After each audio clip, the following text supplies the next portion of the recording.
All right. Coach Schuman here with Coach Depascale, and we have our special guest. Second time around with us. We're excited to have him, Coach Rondeau.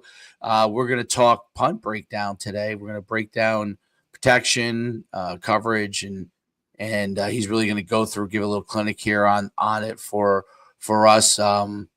Quick background. Coach has been around for a pretty long time, but some of the places he's been, I played at Syracuse, coached at Holy Cross. I think you were at Syracuse too as a coach, right? No, I was a student assistant there, but no assistant, right? There. Was most recently head coach at Pace University, and he's been around for a long time. Has really done great things on all sides of the ball. But he's going to break down special teams punt for us today, and it's great to have him to really kind of break down this stuff from his experience and really give you guys an opportunity to really get some foundations here with respect to punt. So without further ado, we'll turn the stage over to Coach, and we'll go from there.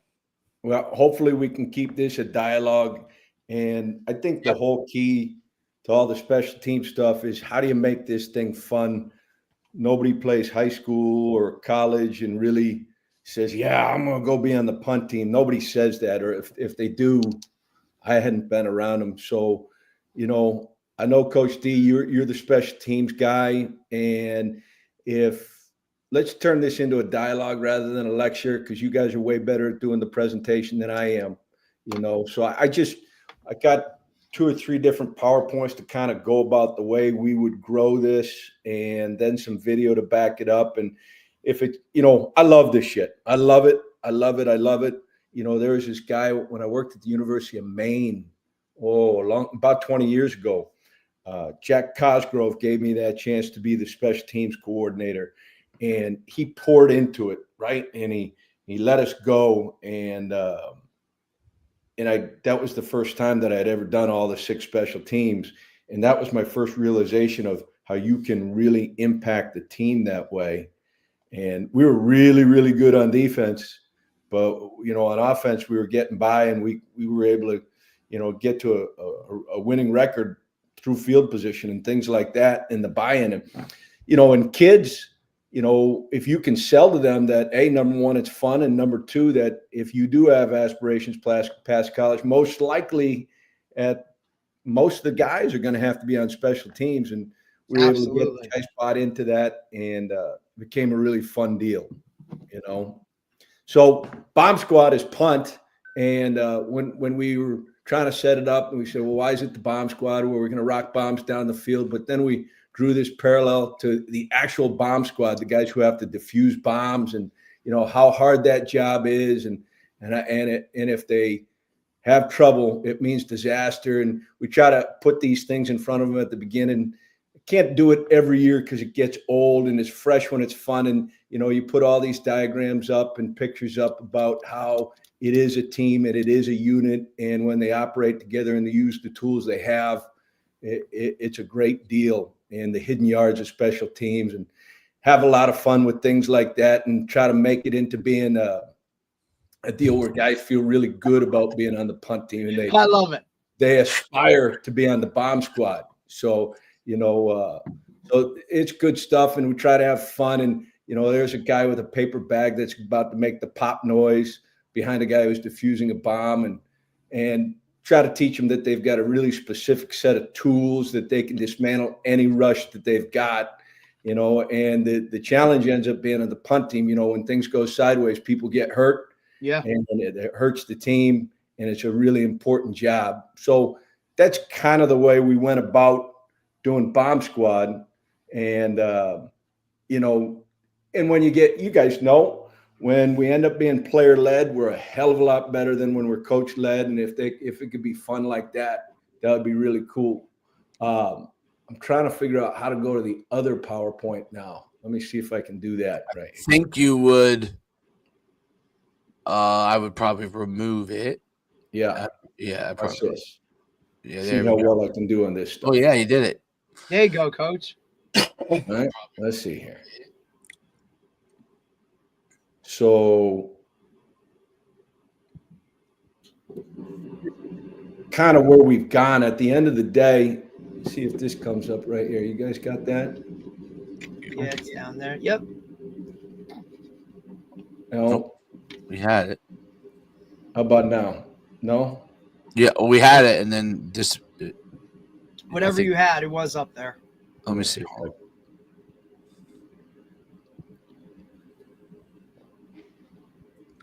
So, yeah.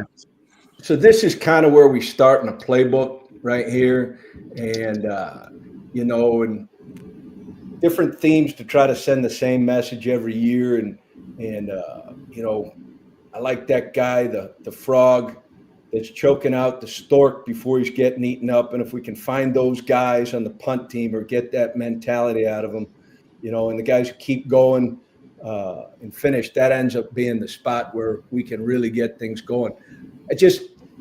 So at the places that I've coached, recruiting answers everything, right? And when you have a guy who can bomb it 40 plus yards, well, shit, there's no real challenges to that.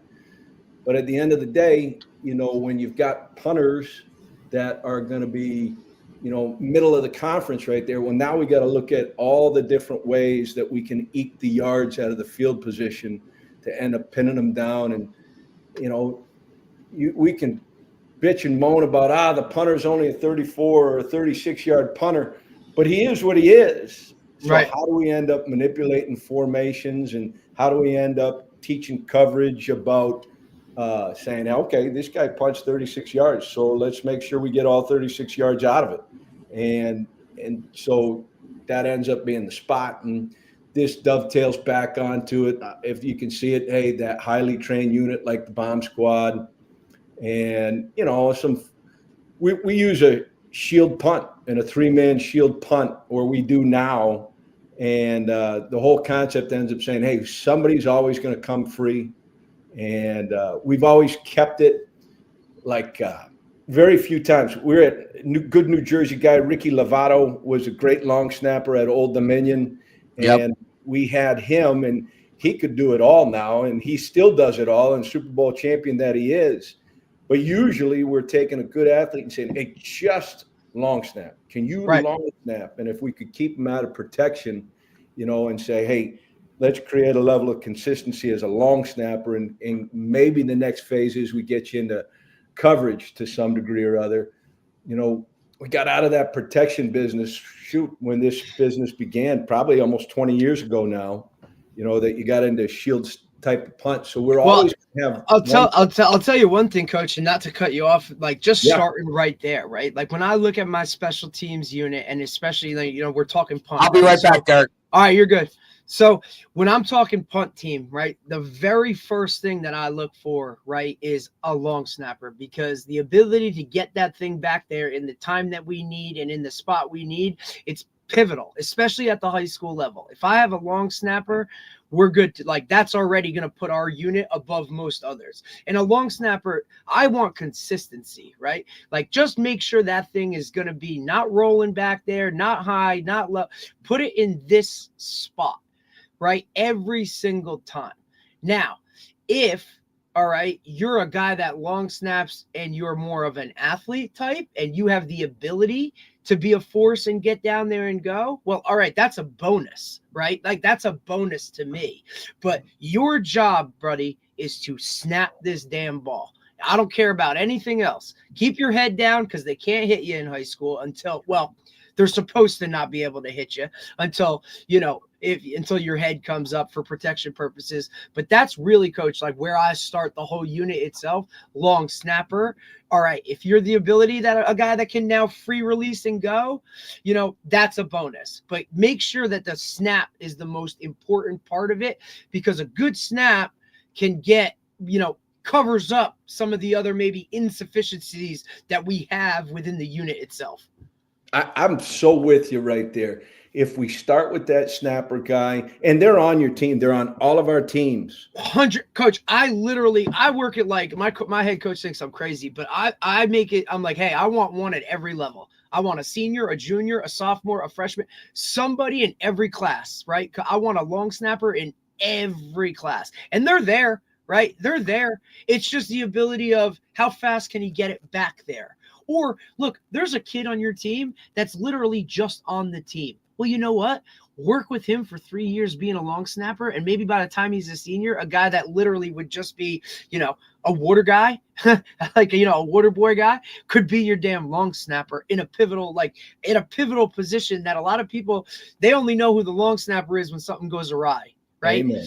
So give a guy a role, right? And he will embrace that. He's the guy that's going to be carrying the bag out pre-practice, and he's going to be snapping to a spot on the freaking goalpost, or he's going to take one of his buddies out there to catch for him and do all that kind of thing. Guys, these guys are on your teams. Make it a purpose, and then reward this friggin' guy too. Give him some kudos in film, right? And say, hey, dude, this was a phenomenal snap. Look at how fast we got this thing back here. Now the whole unit can go from there. Like, reward some of these guys, and that's part of it. 100%. And worth repeating right there. They're on your team. If you go and make guys go and do it, the guy who played quarterback in youth football, he could probably snap. He might not be the quarterback anymore. And he's probably still wearing an eligible number for when we get to field goal and muddle huddle and all that fun stuff too. You know what I mean? So that's a whole nother bonus. Yeah, that's all part of it too. So yeah, I agree with you right there. And then right after that is the punter. What can he do? Because this thing is built to say, okay, formationally, we can do a lot of different things. If I got a guy, we had this guy, there's the way I learned this. I was at the University of Maine. We had a transfer punter from West Virginia. And I was trying to force feed him into a pro style punt. Yeah. And you're talking two gunners, wings, single back, single person protector, our olds. Yeah, 100%. Yep. And he was, and we're bickering with each other. And, I'm like, and he goes, Coach, I'm a rugby style. Oh. So finally, I got my head out of my backside and said, fine, we'll change the whole protection. And, you better be able to punt, though, dude. Yeah. If I buy into what I say and say, hey, the net yardage is everything, well, let's get him from being a 34-yard to a 38-yard punter. Huge and difference. Let's do what he can do. Correct. And I think that's part of it. That just goes into our whole coaching philosophy, right? Like, look, you got to be willing to go with what you have. You're not going to have that traditional take a cut, 1, 2, boom, and it's gone with some hang time and put it wherever. Like, look, a lot of these guys, and you look at the NFL, even they may be traditionalist, punt style with wings and gunners, but some of these guys are taking steps. They're rugby styling now. Like, the punt game has changed. Right. And look, Dave will reference it when he comes back. Right. And he was someone that taught me this, like with a lot of things when it came to it. Like, look, the best athlete on your team should be able to punt the friggin' ball at the end of the day. Right. He should be able to stand back there, kick it, and at least get it off where you're going to get something, or there's going to be a positive aspect of it. But again, coach, it goes back to there are these guys on your team that are role players. Like, they may not start offense or defense. They have the time and they want to get on the field doing anything. Go work with that kid. Go find that kid that's like, hey, man, can you punt? If you can't, let's figure out how to do it. Teach them it, rep it. They have the extra time when it comes to high school football where those other guys are worried about offense or defense. This guy, hey, go over to the side, punt some balls. Let's see.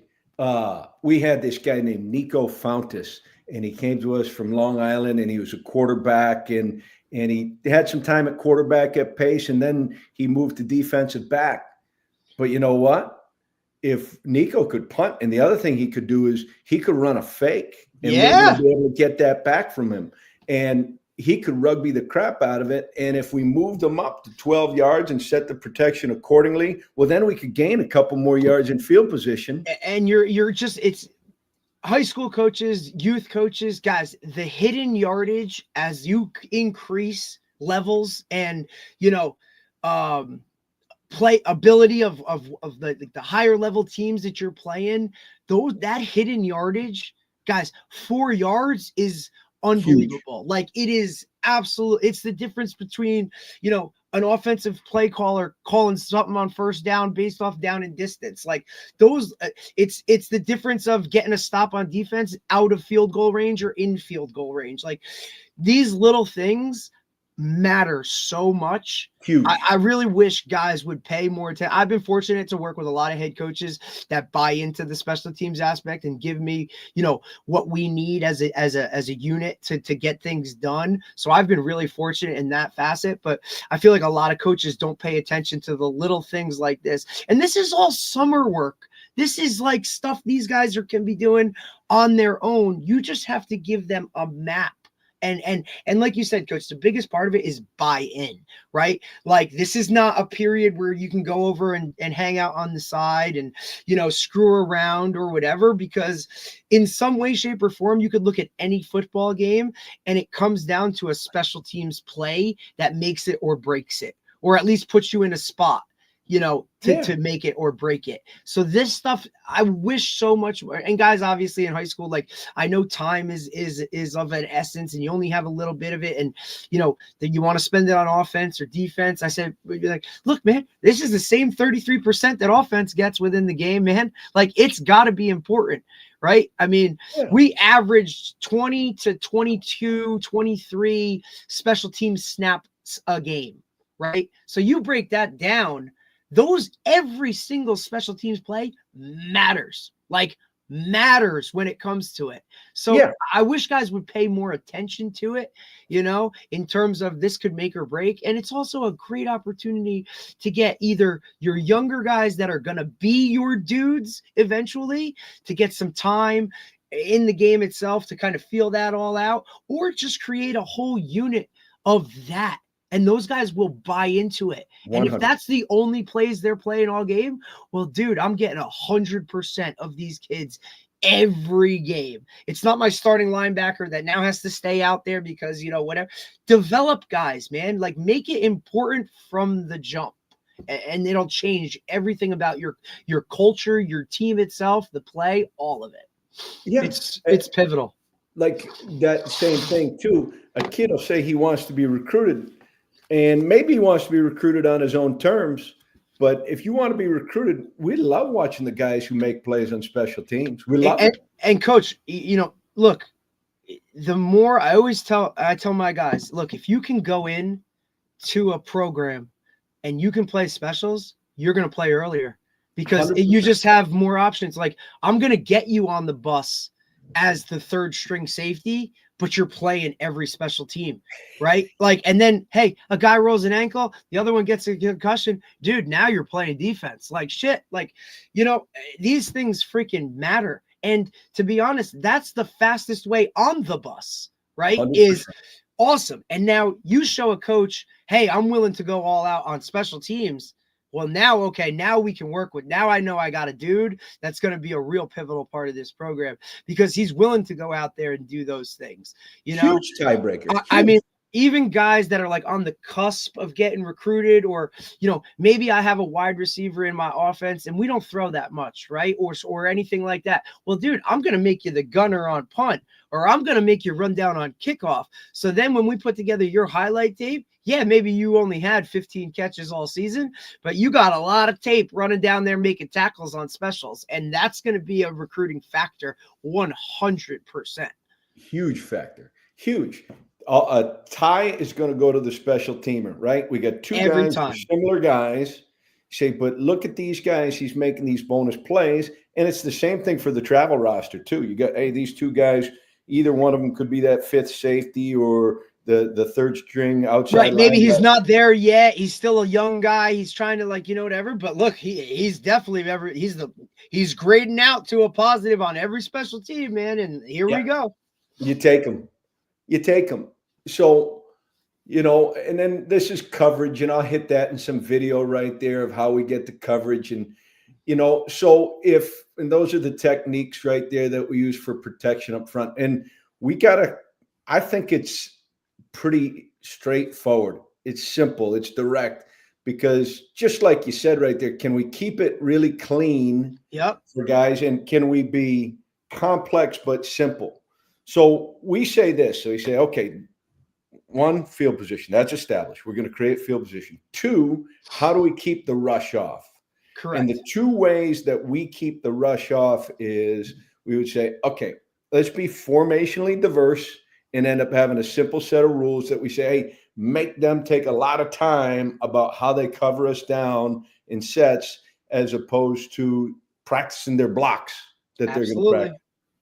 And just like you talked about in the muddle formations, hey, let's make tackles eligible jersey numbers in case we want to step guys on and off and make sure that they have to cover. You gotta really be smart about it, right? And like make the other team keep your stuff simple, but make it look complex to the opponent where they have to take time away from, 2-minute offense on Thursday to go over whatever they have to go, especially at the high school level.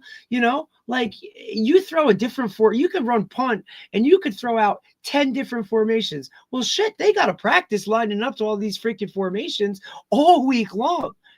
That's just another thing to throw in there. You're talking about guys that leave a lot of starters on it. So now they're huffing and puffing and like, oh, it's a playoff and we're good. And now you show up in a different formation. Now guys are running around like they're chicken with the head cut off. Here we go, man. We're rocking and rolling, So I just think some of those things, man, when it comes to specials, you can catch some teams and that one play could make the biggest difference, right? Now that's a first down. Now that's another set. And now we got the ball again, right? And here we go. Or you pin them deep. Like, I don't know how many guys feel comfortable when they're backed up inside their own 5. I don't think many.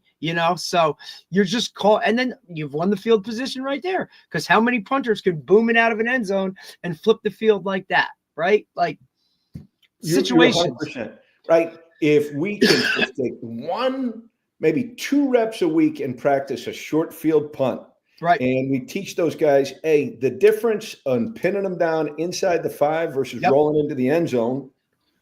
Well, it's a numbers game, and the numbers tell you they ain't going to score at the same rate if they're pinned down as if they're on the 20. And we do it every week. We do situational, right? In terms of our punt team, we do situationals, Tuesday when we normally do punt, look like we're backed up where we come in on a tight, right? We move out to, -20. We're punting from there, right? Like a midfield range. We get on the 50 inside. What are we doing? We teach all of that stuff situationally.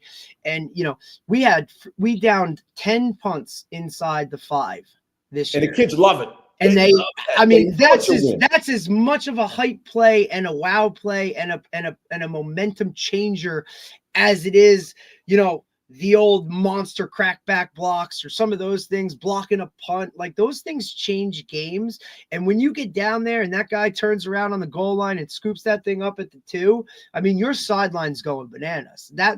It's pivotal stuff, right?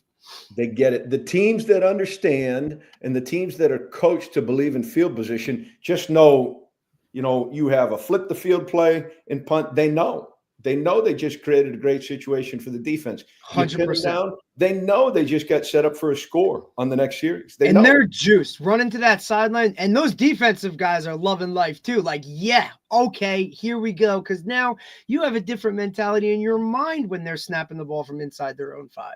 Yeah. Coach, I have a quick question. So the move to spread punt from,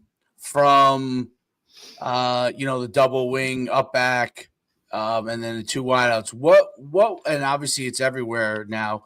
What was the kind of main impetus for that, right? In that move? Because I was always a big, and Derek coached me too. I even still in 2020, I was still big on that, that philosophy, like from a pump protection standpoint. What was the impetus for the move to that? Like, what is the benefits of it versus the traditional punt set? I think there's about 2 or 3 things. Okay. One part of it ends up being the same as the spread offense. When you can spread things out, you can know where your threats are. And in the old school days, boy, and we're teaching the vertical set and 3 kick slides and set straight back to in. And now we got to work the dog out of picks and switches and overloads and things like that. You can really pare down things a little bit more that way. Now, Got there are some teams that do it now, and they're better for it. Like I think is like Assumption does it now, and they're better for it because nobody else does it, and it's the only time that you do it in the whole season. And trying to set up a block for the little skinny gaps is harder on guys, and they don't know. But back in the day when everybody did it, holy cow! Okay, you're going to set the protection one guy way, and they're going to cross face, and now we got to flip it back, and that's the second point. If we can keep that long snapper out of protection and where he doesn't have to say, hey, he's blocking the left A gap or the right A gap right there. Oh, he crossed his face, so we've got to do it. No, the personal protector, he's going to make it all right. All that stuff, man, it was a tight deal. And so when you could end up spreading things out to see where your threats were a little bit better, and when you could keep your long snapper out of it right there, and then even from a technical standpoint, technical and coverage, you stand at the line of scrimmage. Those guys' first step in the new system or new whatever into the shield punt system, elephant punt, spread punt, whatever you call it, they don't have to go backward to protect. They're moving forward. Yep. And, they can still be effective and get a block and then get down the field. So you feel like you get better coverage also as well. Well, yeah, because you're going forward from the jump, and like and your whole mentality within football is you always want to attack. Now all of a sudden you flip to a punt unit and you're retreating, you're going back. Like it's opposite of everything you coach every other way, right? Like, so the whole kick slide, and you're waiting to take things on and catch and do all that stuff. Now with this, Dave, like you're attacking, right? Like you're getting after it, and now you're already in your lane responsibility. Yeah. And your fake opportunities, there's about 2 formations you can run out of that pro style punt. You could run the gunners on each side, right? Put them on one side, and then, what do you do with that? Well, we're just going to have the corner go over. But, if we can make it so that they're trying to figure out who the eligibles are and all this stuff, it ends up being second nature for our kids. And, a guy gets to be a tackle and he says, all right, I know I'm a tackle because I got an eligible number. There's going to be a fake in. But Dave and Derek, I think if you can get a fake run in the first 2 weeks to make people accountable for that stuff, it's huge. Coach, I'll be honest, I run one in my last scrimmage of the year to make sure it's on tape and they see it. You know what I mean? Like, but that is, if you can get one in your first couple weeks of the season, everybody's prepared for it. And then by the back end of the season, like, they don't even know it's there because nobody goes back to game one and watches every game, right? Like they just don't do it. So if you can get it on tape somewhere. Huge. Do you worry about on shield punt the really fast guy that gets a lot of momentum, like where I've seen like blocks in college from time to time, like the really fast guy that either comes over the top or comes around, like literally. And is that a concern? Because I always think like the pros and cons of it. Like obviously there's pros and cons to everything. And I get it. In college, but you obviously get better protection. So not better protection, better coverage. So you don't have as much chance of a return where it's a much bigger threat. But in high school, I felt like, you have to have in the traditional punt bet, you have to have a good person. The key because I was the personal protector in college. They would always take a linebacker or a fullback, and that was like a guy who was willing to 2-gap and put his nose in there, and he had to be smart that he could run the trap and he could, but it's like in high school, I thought like, and Derek's coaching me, so he knows like I've always taken like my quarterback or my backup quarterback or like a wildcat guy. Someone comfortable with the ball in their hands. So I would use it to run fakes off of it with the traditional punts. But in college, I don't know if that's as much of a thing because it wasn't like they were letting me run trap more than once or twice a year. You know what I mean? So, but it was more for protection purposes. It's interesting because. I remember the old tradition, because I played in it and I was the personal protector in it. And I remember how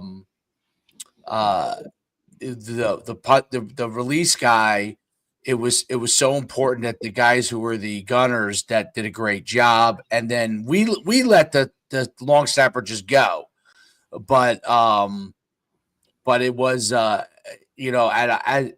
was probably before people really attacked the A gaps, because they would attack the A gaps and I usually would be able to stop. I never really had a problem, but I'm sure if they took, I never remember anybody taking two just unreal guys and just going right through the A, which obviously what's probably became a problem down the line. If you're releasing your long snapper, someone just takes two mega studs and runs the system, comes through the A, then they overload to one side and they come off the edge, and then became a problem probably in traditional punt. But I was curious because in high school I always thought that, and Derek, you run the spread punt, so I'm being I guess I'm an old timer here when I'm talking about it. I mean, look, we see a lot of three back. We do some. We did stuff this year that we've never done before. We actually go trips. We rugby, right? So we roll. Yeah, and rugby's great. We go trips, like trips to our kicker side. We bring a nub tight end to the backside, and then we have a H, almost like a wing, not even a true personal protector, and then we just almost zone it to the kick side, right? And everybody's like, look, what about that backside? Well, that tight end's got the hardest job in the world, because he's pretty much responsible for the entire back half side of the field. What we're really putting all the, everything comes down to, this kick's got to be here, right? And if he shanks one, well, now we're kind of in trouble. But we really roll that. I mean, and it's a hard roll with the trips into it. And look, you've seen guys try and match up man for man out there and then bring somebody off the edge, and then it just turns into, hey man, you got to just kick it sooner. You know what I mean? It's kind of one of those gigs. But I get what you're saying, Dave, in terms of the three back shield. If you get I don't think so much, for me it was a concern of guys coming from the A gap, because you have all that meat in the middle. It's more of like what you said, Dave, a real fast guy coming off the edge and kind of getting around that shield and then knifing in real quick, right? To kind of get if you beat them and then you send the guy through one of the side and bait him to not control. Well, what you want to do is take those three up back guys and make them focus on the middle of the. I was worried because they're linemen. They're linemen. That was my thing. Always is like, how do you take the non-athletes and take advantage of? Like, I wouldn't want to take advantage of the guys up front. Right. In this case, well, that was going to be my question to Coach: is how did he break it down personnel wise? Were his up guys, were his up backs, or personal protectors or whatever, the guys in the shield, were they true like offensive linemen? Were they more Dave, like linebackers, H backs, right? Were they bigger those tight guys ends? Wouldn't be big enough. Right. I'm guessing those guys aren't big enough to be those personal protectors. Did you personnel it like that, Coach? Yeah. So look at, I everything you're saying, I agree with, and it's kind of where you decide. All of it's got problems. To me, those shield guys, that takes the most work. Everybody else, okay, that long snapper guy, he's snap and go. Those gunner guys, let's teach them one release, maybe two. And then the block guys, let's teach them two simple protect. The shield guys, they're the hardest. I would have a separate meeting with those guys so that they would understand the picture. 100%. To answer your question, right? Okay, so the way I would look at it was, I needed one athlete back there. Right. And that's the A guy, whether he was going to change his location in the backfield or be out of the backfield. But that guy was going to be a guy that's viable for fakes. That's a guy I could move into different locations. But the other two guys, they were going to be big honking dudes that we're going to realize that, set your inside foot in cement, protect from your nose out. If you move your inside foot, then you're wrong. If you chase a guy out there, now with the exception of what you're talking about, Coach D, for the rugby punt, that's a different deal, right? Yep. You need a different type of guy out there, right? Because they got to move a little bit. But, it's just what you want it to be. Right. You know, you could take the approach that you say, here's what we do every time. It's what we do, and we're going to get to be really, really good at it. And that's cool. Our take on it was, okay, let's feature what we can out of this and then operate. Hey, can I get, go back to the punter again. I don't have a guy who can just stand in the pocket and punt at 40 yards. He punts at 34, and I'm giving away yards. Yeah. So can I get 2 launch points? Like this year, Yes. we didn't have a guy who we ended up doing some rugby, but we started to say, okay, we got a guy who can directional left, directional right. So let's create 2 launch points that way. Absolutely. Or you say, okay, this guy good can for you. Could go both ways. That's unbelievable. Actually, I was cheating because I used the lefty one way and the righty the other way. That's why you got to study tape, special teams coaches, buddy. Like, you got to know if 19's in the game, he's the lefty. If 18's in, he's the right. Guys don't do that shit. And then can you hit and even if you've just got one guy, if you can hit 2 launch points where you say, hey, there's one that's middle, and then we're going to rugby. Okay, go ahead and set up your block for that now. And it's just 2 things. The people who stay in the true, shield where there's 3 guys in the backfield and there's 7 up front, 3 on either side. Well, they're just saying, okay, we're going to be better than you. And we're going to end up saying we're doing it every time. Yep. Whether it ends up being depth or people that were changing, we would play a lot of guys. And what we started with on the depth chart wasn't going to be what we ended with. So we were going to train a whole shit ton of guys to do it. And Dave, what you remember is when you had a new guard in that traditional style of punt, you're like, okay, bud, make sure you get that stab with your inside hand. Yep. Right? He's a new guard, and it's his first time, and he drifts out a little bit, and now all of a sudden you've got big space. It's just what you decide to, go with. Right. Right. No, that makes sense. It was the spread punt was never something that I really truly understood in depth, you know what I mean? And I always concerned about let's play this. And college and high school are different, right? Because the concerns in high school are, does that big hog you have, those 2 big hogs you have there, when a fast guy is coming running at them, are they going to accidentally, not on purpose, miss that block? I'm worried about that. Even more so, Dave, I think, like, for me, my concern was always not so much in the protections facet of it, because look, they're offensive linemen. They block for a living. That's what they do, even in space. Like, they can see they should be able to pick up a blitzer coming from 5 yards. For me, it's more so post kick. Can they get down lane responsibility? Can they tackle in space? Can they do all of that? Now, the argument against that is, look, protection first. That's all that matters. We just don't want to give up a punt block, right? Like, get it off. We'll worry about the other stuff. It happens. But for me, that is concern. These guys, I'm asking to drift down secondary as like secondary safeties. This guy makes one miss. He ain't going to tackle this guy in space. We got no shot, right? No. Kind of like how your field goal unit is on a deep field goal where you got to cover, right? That was always my concern when it came to the shield punt. So I thought, like, emphasis should be on more personnel. Make sure you have the right people there. And if you can make that shield, your bigger linebackers or your tight ends that can handle that stuff and not have to put a lineman on there. Now, look, maybe you have a hell of an athletic defensive lineman that could be back there and do it bigger body. But that was always my concern of, personnel wise, what we're going to use in these types of situations. Like, and high school, it's really hard to define that too, because you have some guys playing positions that aren't the model of what that position is in college. So to say it's going to be a linebacker, a tight end, a this, or that, put an athletic, bigger body, period. Amen. I'll take what I can get on punt team. And like, the cool thing about the big guys in the back end, those guys, they're used to IDing fronts. They're used to understanding, okay, this is the soft spot. That's what they do. And they like doing punt. Punt's a break. Shoot, if they get on punt, they don't have to do the other shit that the other guys are doing. Yeah. Man, I hope I get on punt so I can end up doing that. Yeah, they don't have an extra 15 minutes of individual. Shit, they're happy as hell. Plus, they don't have to deal with a guy 2 yards away from him punching him in the mouth right away. They get to do something a little different.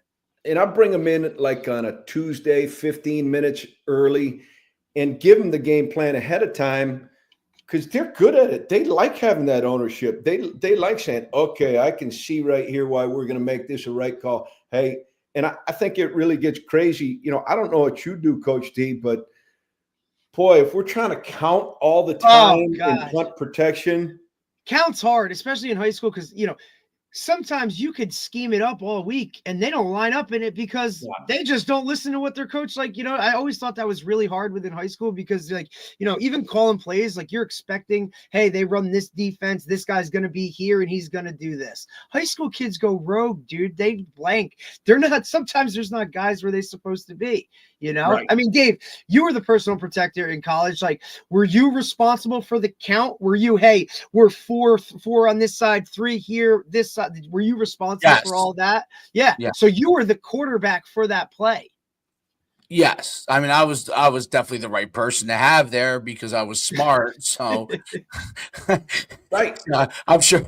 I don't know if, I mean, I would assume most teams have a guy that's smart. That's in between, but maybe they don't, I mean, look, even like I said, the coach, because it's interesting. Go ahead.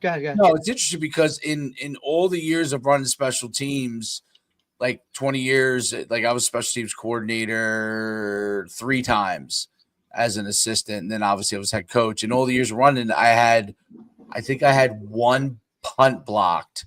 And it was because when I was an assistant, I was special teams coordinator. The head coach insisted on me doing the traditional punt, his blocking scheme that he wanted to do, and when it got blocked the first time, I said, "Can we just go back the way that I teach it?" And we went back the way I teach it and get blocked the rest of the year. But I do think you're right because it does require heavy teaching. I knew it inside. I know it inside and out. I played in it, and I was basically the quarterback in it, meaning I was the and I simplified it to where most of our stuff was always going to be zone blocking. You had the gap outside of you, and I put a lot of responsibility on the personal protector, and my job was to teach he's got to be your guy. He's got to be your guy. Big fake guy. If you coach me, so that was how I neutralized the inside. Everything. Because that guy was my guy who would throw the ball on fakes. That was the guy who would run. So he was like my athlete. So that's how I would neutralize it. But college is different. That's not going to be as easy a thing to do. So again, in today's game, that is obviously. Yeah. So, but it's very interesting because I always wondered, and I'm so glad you presented this. I always wondered the whole theory on the spread punt, and so I'm so glad that you're talking about this because it's something that I've been in a bunch of clinics on, but never completely understood. Well, yeah.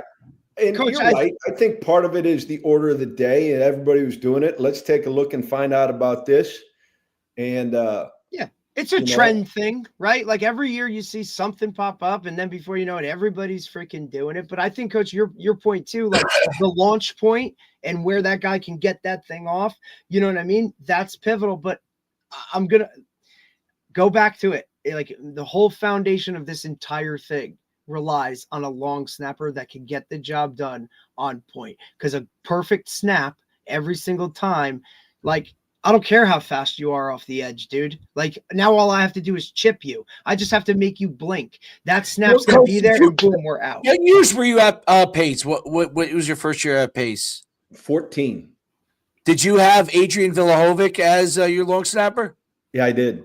That was one of my that was my long snapper when I was at Powell Park. He was my long snapper the last, I think, 2 years. That was an awesome story because we had graduated our long snapper, and he played for us in 18, and because he came for a grad school year, we don't get grad school transfers, and this kid pops out of nowhere. I didn't have a long snapper, and he said, "Yeah, I'm probably going to do the graduate program in criminal justice. I got a year of eligibility," and I was like, "You're my guy," and he was unbelievable. He was great.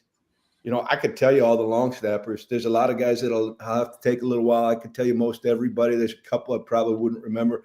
Tells you how important it is. If a head Oh, coach can remember the friggin' long snapper, dude, like that tells me that that's kind of an important position that we need to roll with here. Yeah. Adrian still comes back. He was pivotal, man. He was pivotal, and he was all bought in. It was big time for him. It was great. He's a great guy. Great guy. Great. He's I think he's doing he's like a federal agent now. Yeah, federal agent. Yeah. Look out.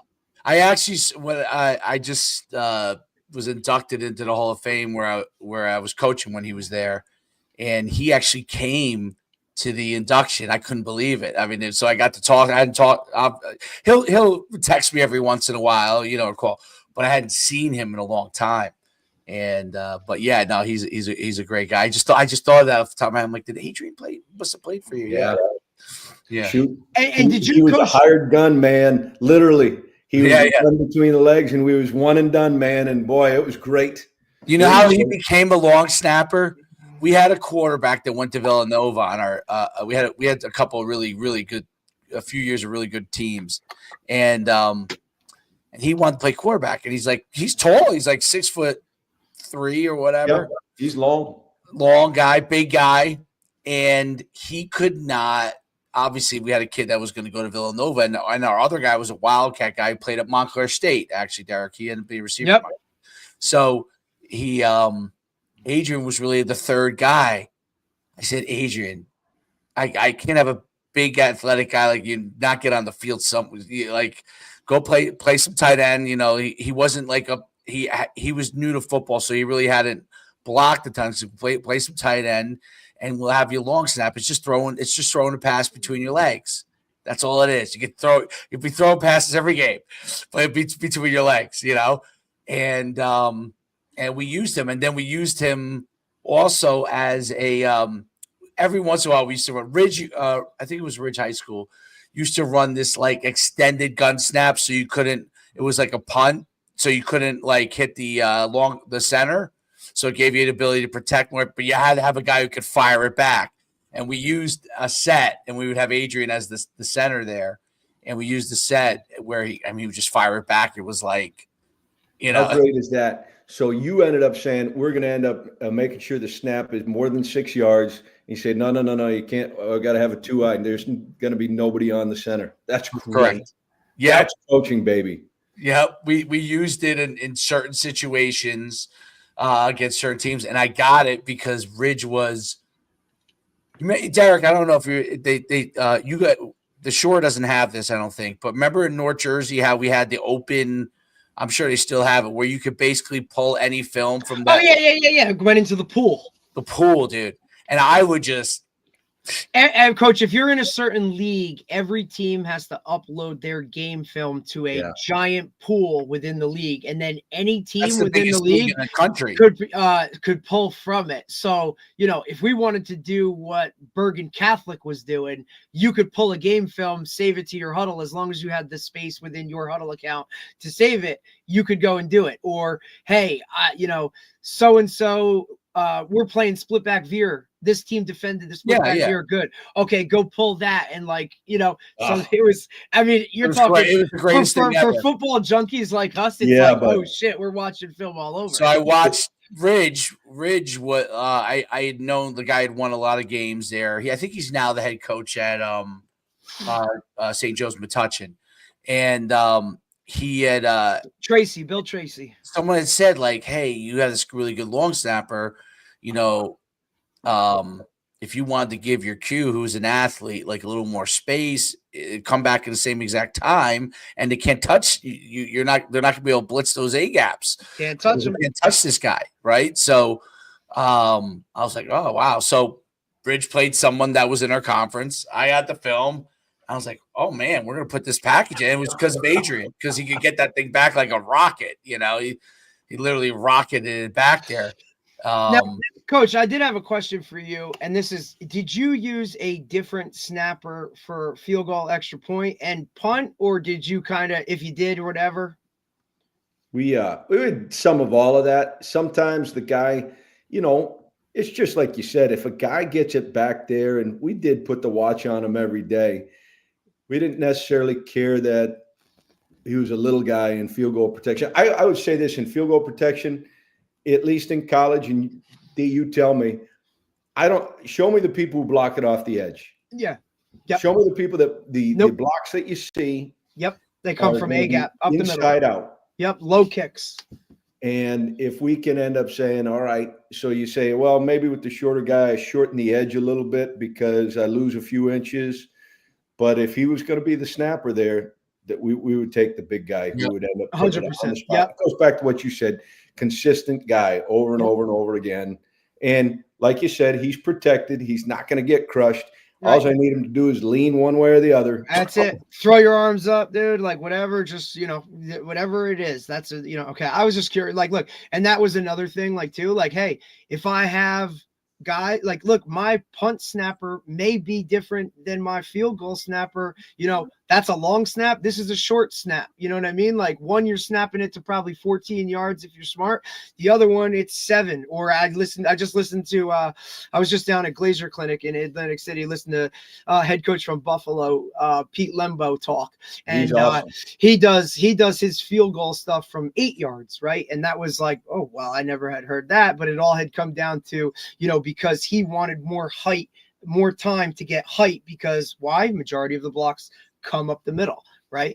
I mean, even my guys on punt, though, as the long snapper, even I tell them, look, you're not, even if nobody's over you and you're free releasing, right, and you're out the gates right away, you run that first 5 yards, head, like, throw the arms or chip somebody if they're coming, just get a piece of them. All we need is that split second of time to get that kickoff. As long as you're handling that snap, dude, the rest of that stuff, that's a bonus, right? That's a bonus. So 100%. Absolutely. Did you switch, coach, from your traditional gunner wing? Was that something you switched while you were at Pace, or did you go in with the shield? Well, okay. It happened this way. Like back at Maine, we had done traditional and NFL style, pro style. And then we went to Old Dominion. You guys know Mike Ziskowski? Does that ring a bell? Doesn't for me. So he a wonderful New Jersey recruiter. And I had moved to defensive coordinator, and he had moved to special teams coordinator. And he decided to do it, and I learned from him. Got it. And so I watched him do that for whatever it was, 3 or 4 years. And I said, yeah, it was, your points are really good about who you have to spend heavy learning time in. I just felt like the technique and to find that long tackle who was going to be able to kick slide effectively, and then to find 3 of them or 4 of them, So we went with that, and I just stayed with it. I've been with that ever since, and we came in with that, and we could teach more guys the 2 block techniques up front. Doesn't change, like you said.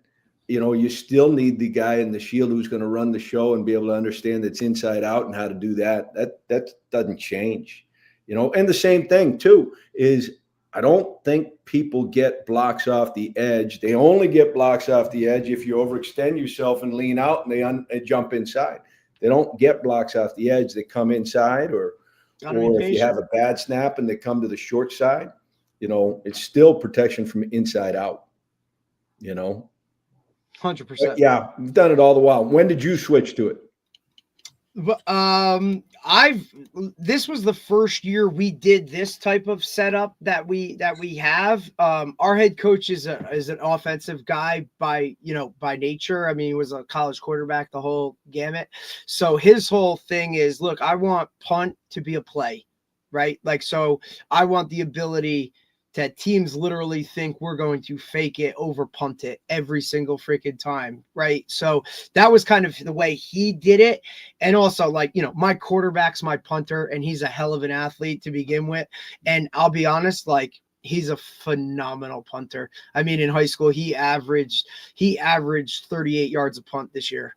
And like I said, we pinned 10 within the we pinned 10 within the 5-yard line. I'm not even talking 10-yard line. Like, it was a big, he's very good at putting it in that spot. And look, we punted a lot, so he had a lot of freaking reps at it. But I'll tell you, if he shanked 2, that was I don't even think it was 2.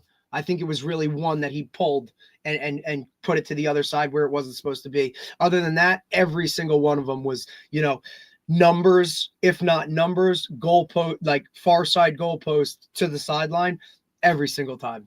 How about when you find that guy who understands how to gauge that punt and take a little bit off of it so that he can drop it in there?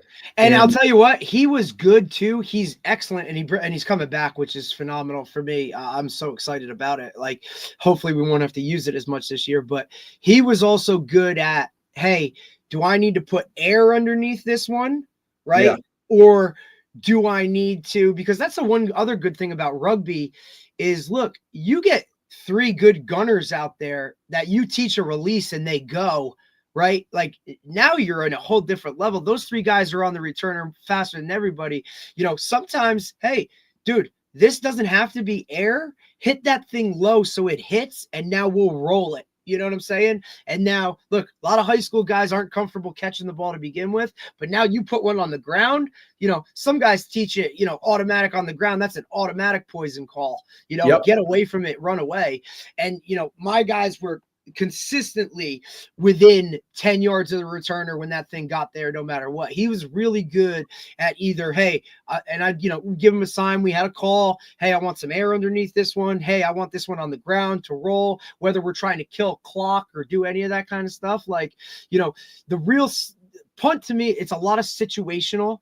And everyone is different. And if you coach those guys up, I mean, we meet weekly and we go over what they could see because, a lot of times we would go into it not knowing how someone would put a defense out there. But you also put a funky formation like that out there, coach.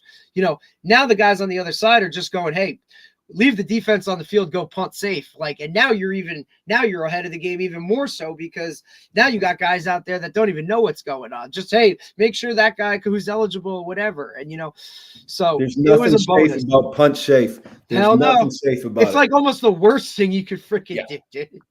Yeah.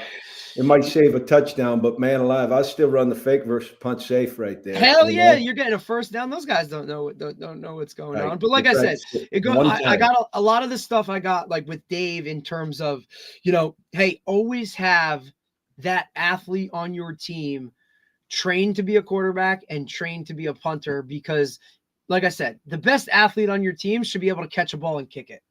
Yep. Right. To at least get you some positive yards. Right. And if they're calling for a fair catch or that thing's on the ground and we down it, like, all right, we've already won. Right. Like, because now we got some field position out of it.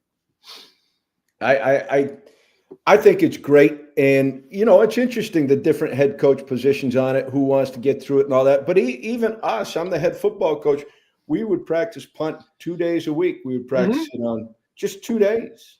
And in that 2 days, we would get 2 periods. Maybe we'd get 3. So we'd get 12 minutes a day. And maybe you say, oh, that's a lot. I don't know if it's a lot or a little, but I know we had to be really efficient in what we were doing. And we practice it too. Like, I get 3 special teams periods a day. So, we go more of an individual almost special teams period where we kind of break up into pods and the gunners and whatnot are working releases and whatnot. And those interior guys are working, block techniques and those other guys are working so we kind of break it up where that also shows the kids it matters more that you're taking time to basically do an indie period for your special teams units. Even this stuff like punt, we do open field tackling drills and all of those kind of things that factor into it, the lane responsibility stuff, so when you focus and do it that way, schematics and X's and O's and all that stuff, that's one thing. And we do teamwork with it, but it's more on the fly. We're moving, with our pod group work that I think is way more pivotal than just, let's line up 11 and kick a bunch. You know what I'm saying? I agree.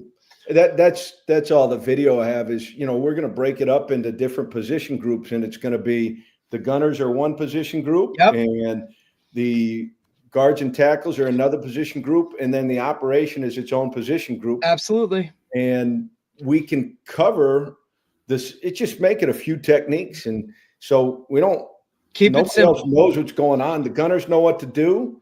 maybe once in a blue moon they get called into protection, and we'll practice that a couple of times and through the year. The guards and the tackles, they know two block types. And then the backside guys are saying, okay, here's where you go. And you keep it simple. I also think it's important to keep your verbiage as close to offense and defense as you can when it comes to special teams units. Like, you got to be aligned from the top. So, what the offensive line is calling a certain type of block technique, you're using on punt. Right. 100%. So that those guys, that cuts down on all of this. It's not a separate entity. It's all still one. And then it cuts down on your learning time, because it's, hey man, like, you're still doing this on punt. Like, oh, okay, that's what we do on the offensive line, right? Like, I think even positionally, how we name things, right? Like, within the punt scheme for us, the receivers, right? It's still X, H, Y, Z, right? Like, you still use all of that in terms of even just on the board. Hey man, like, if you're the left tackle on the offense, you're the left tackle on punt. Like, it just keeps it all similar. And the familiarity, I think, is huge. Or D, if you have one coach that's running all the special teams, then he can carry over his verbiage to all the different teams. It's exactly what we do. Or if you say, okay, look, like for us, like, I'm the coordinator, but my DB coach coaches the gunners, right? Or the receivers coach coaches the gunners. The offensive line coach coaches the interior. The running backs coach or H-back coach or tight end guy coaches the shield. Like, I break up special teams so that each coach is responsible for a position, so that now they feel more involved as well with the special teams units. And then the kids see, oh my goodness, like, each one of these coaches coaches me here or there, right? So now it's not just, hey, I see my 4 tight ends every day and that's it. No, you still get to, it's why I like special teams myself, is because I interact with every player, offense, defense, doesn't matter. I get to see everybody and work with every unit every day, right? There's and now that's huge. The strength coach, maybe first. Yeah, he is first. Teams coordinator, he touches more people on the football team than every day. Coach does. Every day. Because look, if you're the quarterbacks coach, you work with quarterbacks. Like, okay, I get, the offensive line guy works with the offensive line. Now I get to go, like, as the coordinator. Like, look, if I'm the wide receivers coach at my high school, like, if I only worked with wide receivers, I would only see receivers, DBs every single day. That's it. Right now, with that, I get to go coach the O-line when it comes to field goal protection, right? Or punt. I just get to work with everybody, and 100%. It's a big role. Now, how did you do your specials, coach? Did you have a coordinator, and then you know how it goes? Your staff can do what your staff can do, and you put your staff in a position to be successful. Sometimes, what it was I was the special teams coordinator, and I would coach 2 special teams usually. I would do it, and then have different position coaches like you did. My O-line coach coached the linemen in punt. My wide receivers, DBs, would coach the split out gunner guys, and the running backs coach would coach that. And I would work around. I would focus on the shield guys and the specialist guys. I would focus on those. But if I coached, I usually would coach punt team and kickoff team. Right. This past year I did punt team and punt return. Right. But if I had, like, this is the other thing, is a great opportunity for a young coach to have a coordinator experience, to say, hey, you coach the kickoff, you present it, you set up the drills, you organize the staff, you end up making the calls. And, I'd oversee and I'd nudge him. Of course. Like, hey, we ain't faking one here, dude. Like, relax. Like, I know you want to, but like, yeah. It stops and starts with the head guy. Like, I get it. Believe me, there's a couple times when Dave would be calling plays and I'm like, dude, we're faking this here. We're on the 30. Like, we're on the minus 30. But Dave was a gunslinger, man. So it was all good. We played it like it was. But I think Dave might be the one guy that I coached with that. Like, look, we're faking it once a game. There's no doubt about this shit. It's just a matter of how soon is he going to call it? Like, when is it happening, Yes. You would fake it once a game, no doubt. You're going to fake it. I bet you more than not, Dave. I was always looking for an opportunity. If Coach, there it was didn't one. matter if it was first drive of the game, man. Like, it was open. Here we go. Is it going to happen? I don't know. We're close. It's 4th and 4. That's definitely firing zone for him. We're good. Yeah, you got nuts as big as church bells, man. That's a hell of a deal. I love that leadership right there. That's awesome. I wish I could say Well, the that. kids, I but the think I kids like bought faking into it, right? Like, the kids bought into that, and they loved bought that. Because they knew at some point Coach Schuman's going to call something, and nobody else is going to expect this to happen right now. Like, so that's where we would always catch guys or, gain some type of advantage, like that. It was just like, all right, it's coming. And the kids loved it. Yeah. Yeah, That's it's funny. I always felt like I had a lot more success with my punt fakes than I did with going for like on 4th and 1 or 4th and 2 and like I don't know if that now this is obviously before I ever saw the tush push, which I now think I would and you could push guys from behind now, which is great. I mean, it's been 5 years since I've been unstoppable. I don't know. You can't stop it on. So now you could do that. So that I would just do that all the time now. But the because in a punt, when you get in that punt situation, you line up and they expect you to punt. Like I felt like in high school, a lot of coaches relaxed. Yep. They relaxed. They took a deep breath. Great, they're punting. Or they just didn't coach it.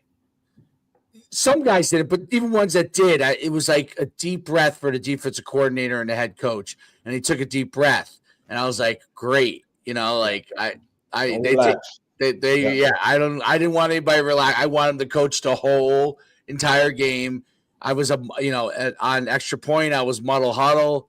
I tried to go for blocks as much as we could. I mean, we never even called it punt return. It was punt block. We did have wall. We did wall. But my thing was like, if we went for a block, let's say, some version of a block on the right or a block on the left, we would just return it to the side that we were blocking from. The returns were built into the block. Yeah, because they have to protect. So you're going block, but if you don't get it, then you're banging you're rolling into the wall, right? The guys have to if you're going for a block, those kids are protecting. Yeah. So if you don't get it, the guy who returns it, if he catches it, it's going to be a shorter punt to begin with. Automatic. If you can catch it on the fly. Now, sometimes it's in high school, it's so short you can't even return it. But if he catches it on the fly, the side that we did the block to, that's a natural punt return setup because they're already kick slided to hell, right? And to protect, and you just catch it and run. So we used to do a lot of that stuff, and I like also coach when you're talking sides. In high school, you can. I think college is obviously different. A little, because you have to. You everybody's got guys that are coaching, enough. You have enough staff usually. But I tell you what, in our dark days at Pace, that's what we had to do. That was a way to get an edge. You had to steal something. Yeah, we had to find a way to get some yards back, so we were going to be going after every block, and we were going to have a fake that was going to be, if not every week, every other week. We were going to end up having really extravagant things and fakes right there because, again, kids need something to get excited about. And if the offense isn't rolling yet, well, okay, maybe this is a way. And you let your nuts hang and see what happens, And it's almost like, it's once those guys, because look, you can teach how to block punts over and over, and you can rep it. But until a guy gets one in a game, then it becomes, now it's like they're on, now they're an addict. And now it's, hey, coach, look, I was watching their punt, and we can probably get one if we do this week. I mean, it gets wild with the guys once they get it. Now it's every single week. Like, I'm going to get one. I got it, or I'm going to. And they just really hone in on that skill. And to be honest, it doesn't take much skill, dude. You just have to get one to feel it. When you have what Coach said is really true too. Sorry, Derek. No, you're good. I have coached some teams that I've always been in programs where I had to build up. That was something to hang your hat on. I think your point is really valid. That was something to hang your hat on before your team could get to be good. They could do these things because a lot of teams, even good teams, would not spend as much time on it. So you might steal some points.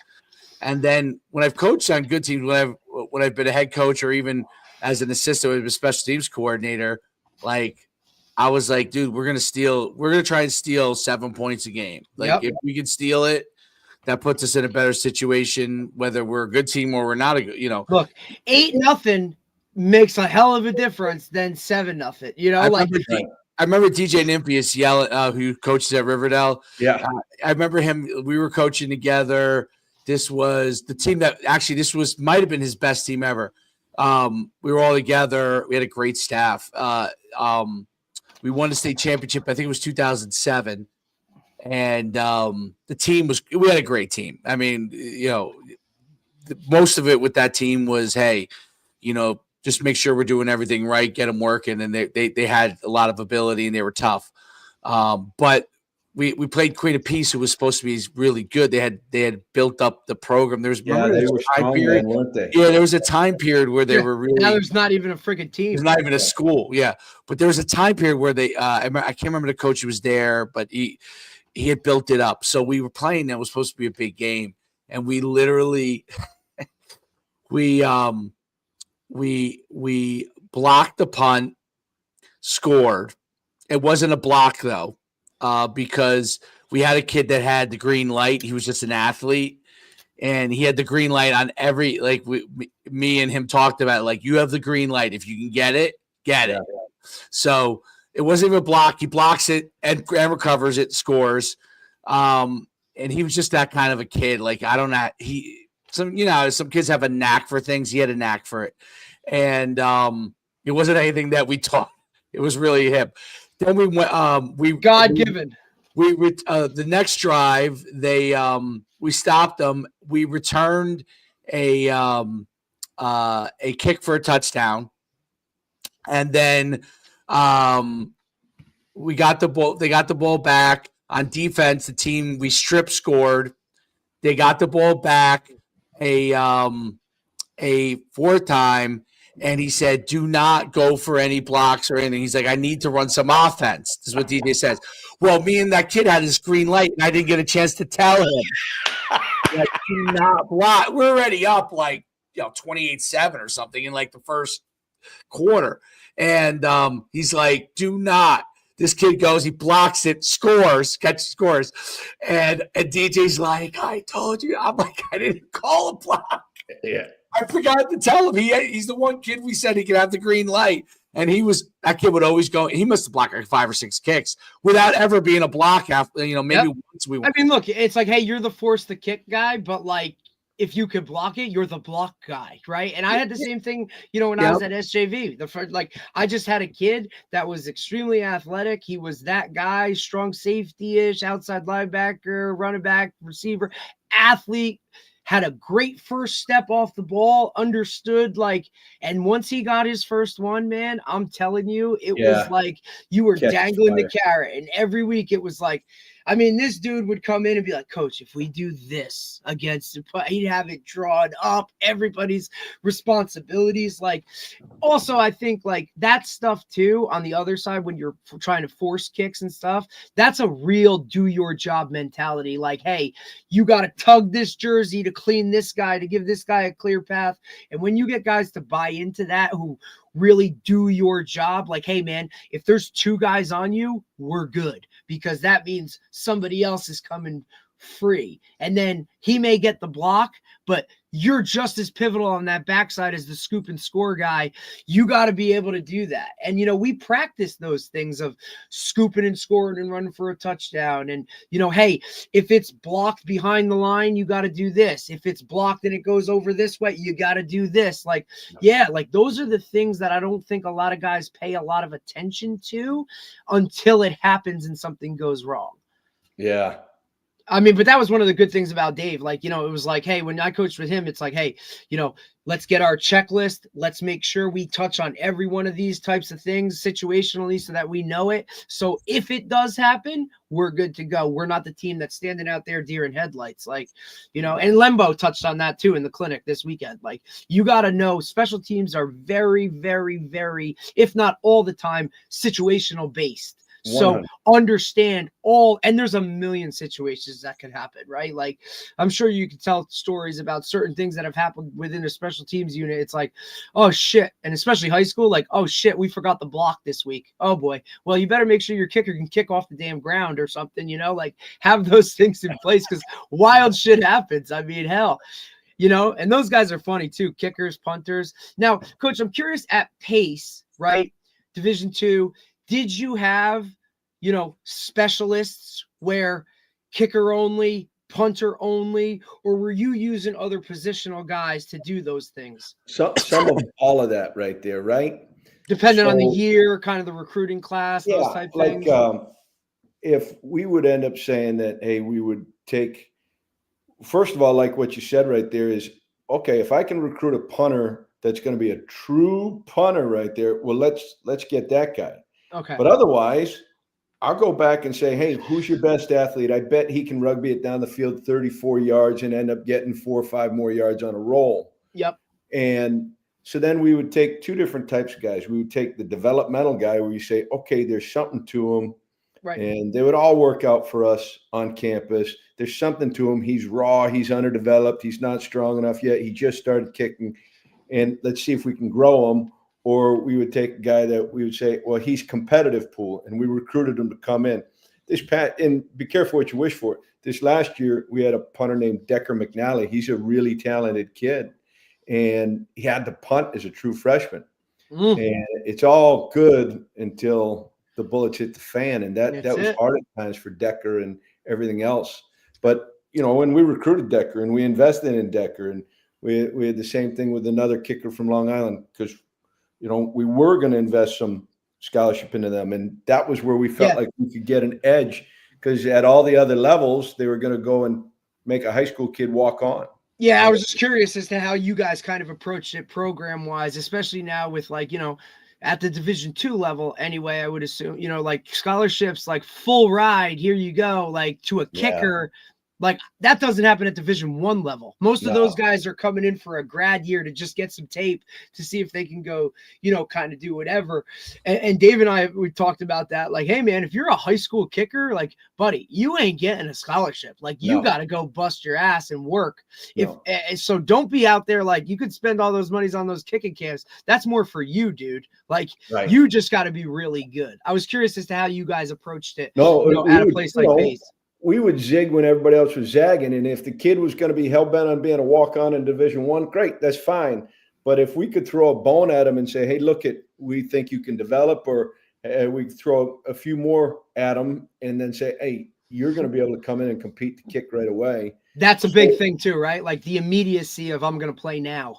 Yeah, you're going to be in that spot to play right away, and because shit, we weren't going to get a transfer kicker that could do that. And we weren't going to be able to get the developmental guy was going to be a ways off. Our punters for most of the years were guys who played other positions. Dustin Jusinovich and Nico Fountas. Those guys were, they were good defensive players. And our all-time leading rusher at Pace, Jalen Bienemy, he was our punter for 2 years because he was the best athlete. And there were none anybody else, Now, Dave, UConn, right? Like they recruited kickers and punters when you were there too? They did. Those guys were, I think, almost all recruited walk-ons, other than we had one kid who was great, Dave DeArmas, who came from Maryland. He was like money. Well, he was a transfer, and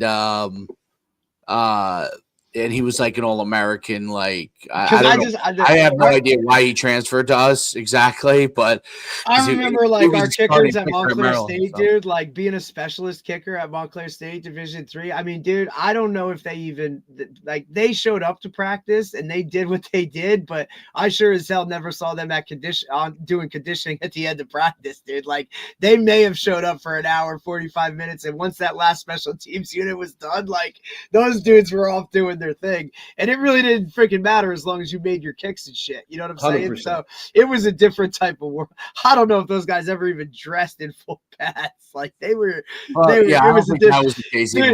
were some interesting cats, dude. But like, hey, I get it. There's a million ways to skin the cat. I was just curious as to how you kind of did it, that way, coach, especially now, Dave, when we're talking like, NIL and all that other kind of shit, like, with the kickers, like you're not on a scholarship, dude. Like you are a walk-on. Like that's just how it is. Well, the only other thing that I thought was interesting, I'm curious. I know we're getting off topic here because I love what you're showing on Punt. By the way, it's Coach. You gonna do it? You gonna throw it in there? What's that? For Coach Shu? Are you gonna throw in some shield punt, dude? Who me? Yeah, for you. Oh no, I love learning. I love learning this because I do you. What I was going to say was, yeah, I would think about it. Anything that can succeed, I'm all for that. So, but what I was going to say, I'm curious because I didn't know this. Derek, I just saw a video on it, and Derek confirmed it to me. So there's no more and national letter of intent, right? There's nothing. It's dead, right? So now when they get a scholarship, now obviously Division I level, scholarship level, whatever they're signing, that's still like I saw someone say that like it's a scholarship, and then they also do the FAFSA for. Is that at the other levels? Because that wouldn't be the case at the Division I level, right? That would just be at the other levels, or that's all levels now.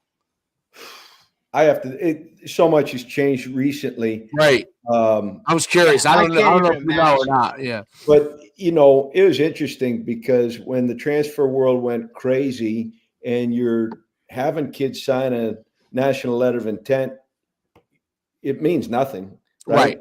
It means nothing, and really, conceptually, it's a good idea because kids in their first year.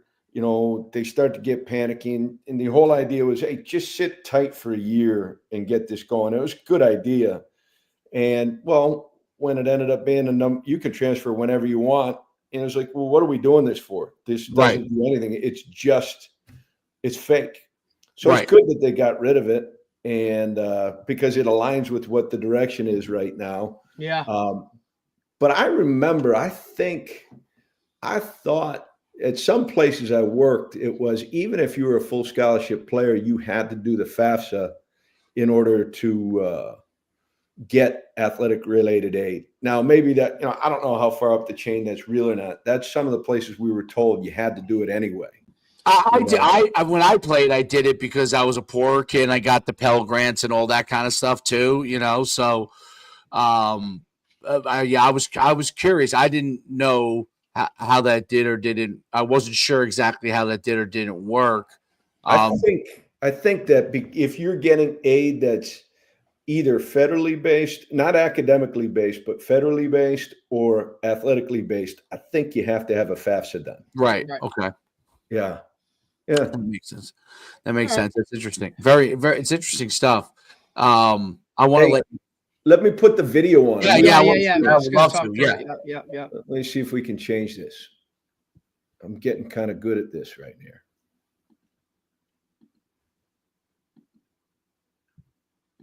I think I am. Okay. By the way, the Carvana thing, that was so easy, Derek. Oh, you did Carvana? I did Carvana. That's who I sold it to. So they came in, and I could have traded it if I wanted to, but I just wanted to do separate transactions. But they came in, they looked at the car. They like I went on. They gave me a price. They came here, picked on it the up. spot. They picked it up. I set an appointment. They picked it up. Looked at the car. As long as I had the keys and the wheel lock, gone. They were. I was back so fast. It was like 15 minutes. Not even. It was crazy. And awesome.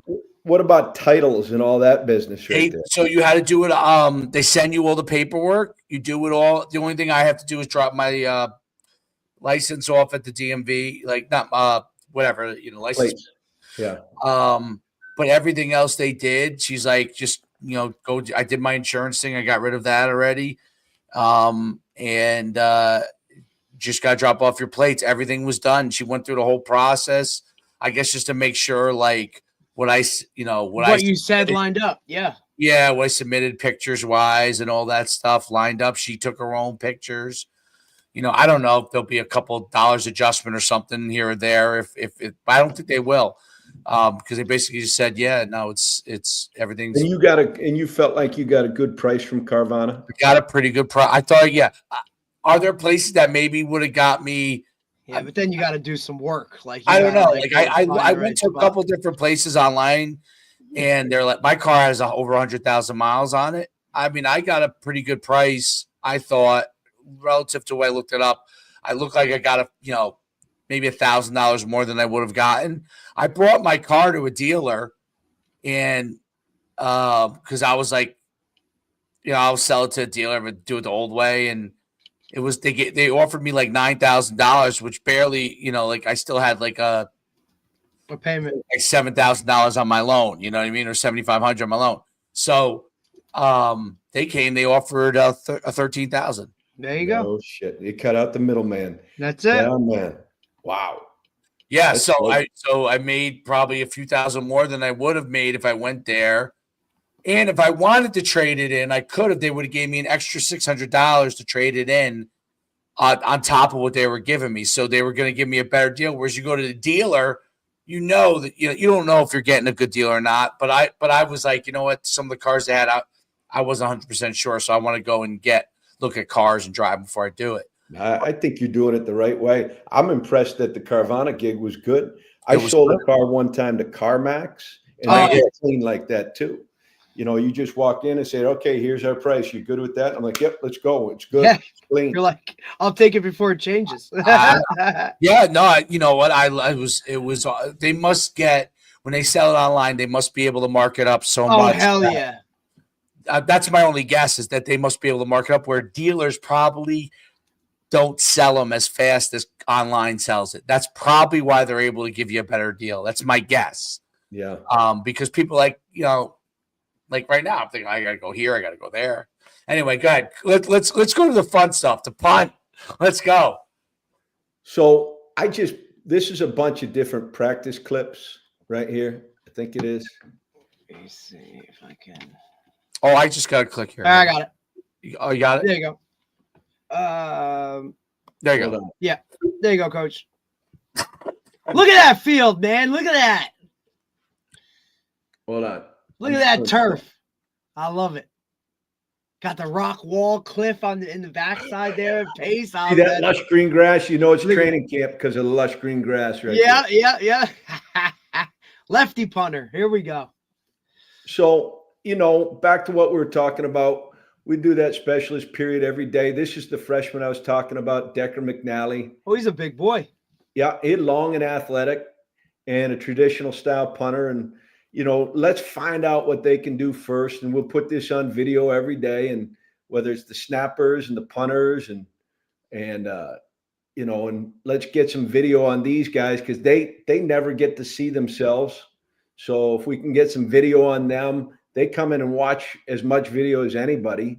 So, and then we can find out, okay, let's see how they are in rhythm. Let's see how comfortable they are. Let's see if it translates over what they're doing, if it translates over to the team stuff too.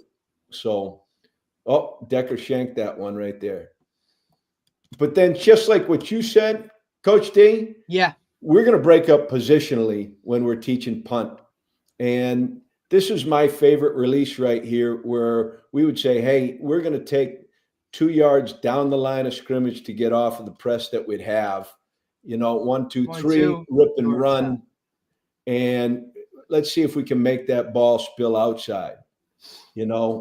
So, we could just do this. Sorry for the video. We could just do this for one period and do it on either side. And the guys are going to get the idea and the concept of it. And same thing individually here. We would have two different, one meant inside and one went outside. A slam was an inside block and a destroy was outside. And we're going to say, hey, take a bucket step, get your foot to crotch, elbows tight, thumbs up, and run through the release. Right, let me get that sound off, right? You hear all our coaches. Maybe I can, maybe I can't. Hey, tape isn't just for players. It's for coaches too. Hey, buddy, what are you coaching here? Amen. and so here's individual. And like you said, that's our D-line coach. And the other guy coaching here is our O-line coach. And let's use everybody on special teams. I don't know why it's not. Maybe it might be too small right there, but we'll try this because, and then you can see there's our O-line and our D-line coach, and they're working a slam release there. And the first step, and, we would say, hey, we want a 3-yard split, and we want our feet, our shoulder width apart. We would like and prefer our toes straight ahead. We want our first step to be alignment and then drive. And so, Coach Schuh, what you were talking about there, it's the same thing. Hey, let's teach a couple of simple blocks, and this is a wider angle of the same drill where guys are doing it together and learning the different blocks. This one ends up being where they're blocking down. We would call that a slam, and make sure we can get our head in a position to cut off any penetration. And then you'd take the time with the shield guys and the operation guys and say, hey, stance, alignment, keys, and you could see 73 and 5, their shoe-to-shoe alignment. And this is early video right here. You can see that they're moving 5 and 73. They're widening out and creating seams inside. Probably pretty early on. And then Coach, I was gonna ask you about that splits up front. What were you telling your guys up front in terms of long snappers here? What was your splits for those guards and tackles on that front line? What did you coach it? We would say that we were going to end up. We've done all kinds of different things, play side, backside, and everything else right there. But we would say that we would want a 3-foot split. With 3-foot split is what we're looking for. And we would say, let it be 3'1" before it be 2'11". And you know how that goes right there. So after a while, they get a feel for it. And then we also wanted them at the heels of the long snapper so that we could extend the protection. Mm-hmm. They could be off the ball, make sure your helmet breaks the belt of the long snapper. But when we had space there, it allowed us to define where our rush was going to be. Yep. So 3 foot was the base, and at the end of the day, if we were on the call side, we could stretch it out. That sounds like a little bit what you did in your trips punt. When we're punting that way, Yep. You could flex it out right there. Yep. And on the backside, in the past, we would get to shorter splits. Yep. But what we found is when we shortened splits on the backside, now the edge block was possible. Right. So, and I think we got some pictures of that right here. Right. Because even for us, like everybody wants to always think, since we're kind of, because we're rolling on the rugby and we're trying to, get those zone blocks going that way, that that backside guard and tackle should tighten those splits down so they could cut them off. When in reality, what you're doing now is you're reducing the surface for that edge guy to come up. And now maybe he does have a shot, even if you are rolling that way. If the punter has to pull up or something and he comes 100%. clean, like that's just a problem. So don't cut it down, right? No. And again, I'm a big guy in terms of, look, all you got to do is get hands on that guy. The snap and the kick timing will take care of itself. You ain't got to cut the guy off or any of that. Just get a piece of him to throw him off his path, and we should be okay. And that's exactly like we said, hey, if we always make it so that there's 3 on the backside, because like what you said, they start cheating down, and then you solve one problem but create another one. So if we said we've always got 3 protectors on the backside, and then in a rugby situation, well, maybe we're going to count the long snapper. But so now if we could change the protection to say, okay, well, we're going to put you out on the backside, and we're going to use a shield member to end up taking the A gap. Yep. And that was a way for us to end up saying, hey, look, if you're having stress points on getting things cut off on the backside, well, we can solve it. Just don't solve it yourself by changing the protection by aligning different. Again, we got to all be on the same page. You adjust something, it screws somebody else. Like it's dominoes, buddy. So like, let's all talk about it and know what we're going to do to this stuff.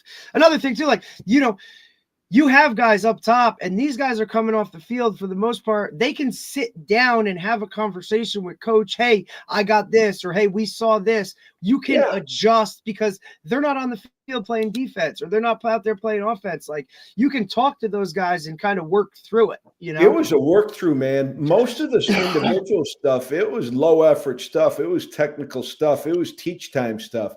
You know, and some coaches might look and say, I don't like your tempo of practice. Well, that's where we were trying to be. We were going to say, hey, let's stance, alignment, key responsibility, and let's dig into it. And let's get some reps at that at a lower tempo and to understand the why, right? Yep. You know, and you could see right here, I think that's all lineman guys. Maybe 51 was a linebacker guy. But, you know, this stuff right here where we can look and see that the snap is off the mark, and I can see that the punter, and you show them, say, hey, you're going to get it blocked, man. You're not right. You can't be outside there. You can't be that wide, buddy. Yeah. You know? So then, you know, you end up saying, okay, let's identify our threats and put guys up so they can start to identify. You see 73, he's dead wrong. Shoot, if you have to go out to get him, you're going to make you're making a challenge. The inside guys are doing a good job. Inside foot and cement, not going anywhere, protect from your nose out. You know, and again, you can see 93 was, you know, we did a lot of stuff where we would shift the shield. Look at this guy. He's off center a little bit right here to protect us a little bit on the backside here. You know, and we had, you know, we just told the long snappers to do it. They tilt a little bit. Yeah, absolutely. No big deal. I ended up throwing up whatever that geometry thing, the Pythagorean theory, and show them that, look, at the snap distance is the same. And we got into, you see it a lot on TV, so I researched it a couple of years ago, that maybe this was going to help my lefty punter get it punted to the right side more if we shifted it off, you know, a half a man so that he could still target over his right side shield. We're going to punt it to the right. Well, this is a way without screwing the whole protection up and saying, oh, the lefty can only punt to the left side. Well, if we wanted to get it punted over to the right side. You know, and this one right here, I think we're going to see this as coverage lanes like you're talking about. And, you know, we were going to, just like what you said, exactly what you said, Coach D. Look at, if you look at these guys right there, they're the second wave. Yep. They're the second wave, and we're going to have the flying V. We're going to put the long snapper as a free hitter, but we're going to say, hey, whatever way it filters out, okay, we've got two on the ball, the long snapper is extra, and then the leverage player and his leverage player. And, you know, I say, hey, whatever way it shakes out, some guys are going to, you know, when we would end up saying, okay, the gunners are going to be on the ball. That's great until you got a mismatch or until we got a double team. So whatever way it shakes out, let's get it to be where we've got a ball guy and he's square shoulder, square legs, and we're creating that flying V around the return man. Yeah, it's always about like, hey, just make guys right. You know what I'm saying? 100%. Like, and that's something you got to practice and go over and rep as close to a game situation as you can. Because look, I tell guys, look, if you're the first one down there, like, I don't want you thinking. I want you taking a shot. You know what I'm saying? Like, because more things happen when we could do that. And then it's, hey, if he takes the shot, you got to be here, right? If he's here, you're here. Teach those guys that stuff as they progress down the field. But ultimately, like we'll do it early in summer and we'll reiterate it. Like, I'll put cones out there and it'll be, this is you, from here to here is you, from here to here is you, from here to here is you. And we'll rep it with the entire team, right? Across the board, right? Because now you're just talking open field tackling type stuff too. So you can kill a lot of things by doing some of these drills, and then everybody's involved. Everybody's doing something, so that now when it comes to the season and, you know, so-and-so goes down, you can plug and play. Guys are fret. They know what they're doing. Yeah. And, you know, at the end of the day, hey, we're not following the same color jerseys. We've got a first wave and a second wave, and understand where your fit is. So it's not a free-for-all. Near leg leverage, near leg, lead leg, and the same principles that you teach in defensive tackling. It's the same thing. And you use those same words. 100%. 100%, you know, and look, punt is different where it's not like kickoff where, you know, everybody's going to be coming down and you're all going to be on the same yard lines as you go down, dude. Like, this is going to be one of these based off of your protection. You may have had to hold on to your guy or hold your guy up longer than someone else. So again, make guys right. Don't follow the same color jersey, get down the field and make the freaking tackle. Like, if we can hold them to whatever return or force a fair catch, we're good. We've already won. I like doing the on-air stuff a bunch in preseason and walkthroughs and late in spring. Shoot, we wouldn't go against each other in the springtime. But like in this case right here, okay, we've got a situation where the X and Z are on the same side. We could practice the things and say, hey, stance alignment, key responsibility, and work on that communication. Yep. Or you do it in pods, right? Like the interior may be on air. I may have somebody out there on a gunner trying to like force his release and he's got to actually compete out there, right? Like you don't have to have all 11 going good on good every single time, right? Get out like, or you know what I mean? Or now the interior is going to go live, right? Like you can break it up within the period time itself to not have to be killing guys going 11 on 11. Right. And Coach D, what you said already, hey, let's practice the short field. What's our mentality in the short field? Well, we're in a short field situation, so when you are a coverage guy and you come clean, you've got to take a peek because that's the point in time the guy might fake fair catch you. Now, I got a guy who ended up deciding to catch it on the 3-yard line in a fair catch, which is too bad. But, you would normally say, hey, this return man's going to give you some sort of fake. Yep. He's going to be running off to the sideline, like kind of ghosting it or whatever. That's fine. We have somebody responsible for him. But the rest of you guys, you got to peek, go find it, get your heels to the goal line, go play goalie. Right. Exactly right. And then that's what you could see 3 is doing. He's in a position where he's saying, hey, I'm not going to acknowledge that guy. I'm going to protect the goal line. And there stop. It is. It's perfect. So that's just the drill pods that we did. And, some game rep stuff right here and some different formations. And it goes, I think it's going to go from first game through the season. And I like this stuff where we're flexing off the ball right here and we're challenging the belt right there. And I don't see it as much on this side, but you can see, hey, we decided to tuck the Z in here. And if you look protectionally on the backside, so look at, we're straining the heck out of the backside of protection right there and say, hey, you take this one and you take that one and you take the edge off. Yep. And I'll tell my guys in protection too, Coach, like, look, I don't care. You could point, you could call out his number. I don't care if they know who's blocking them. Amen. As long as we are right? Like it's about us, not about them. I got this guy. You got that guy. You can communicate, man. This is not a silent game. I don't care if they know. This is not a secret here.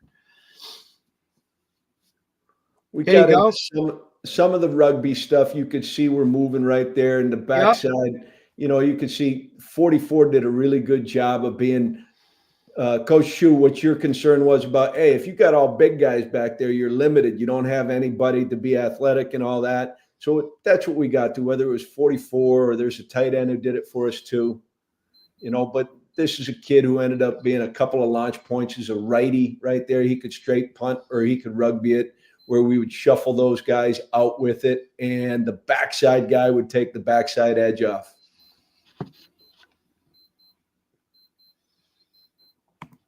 What else?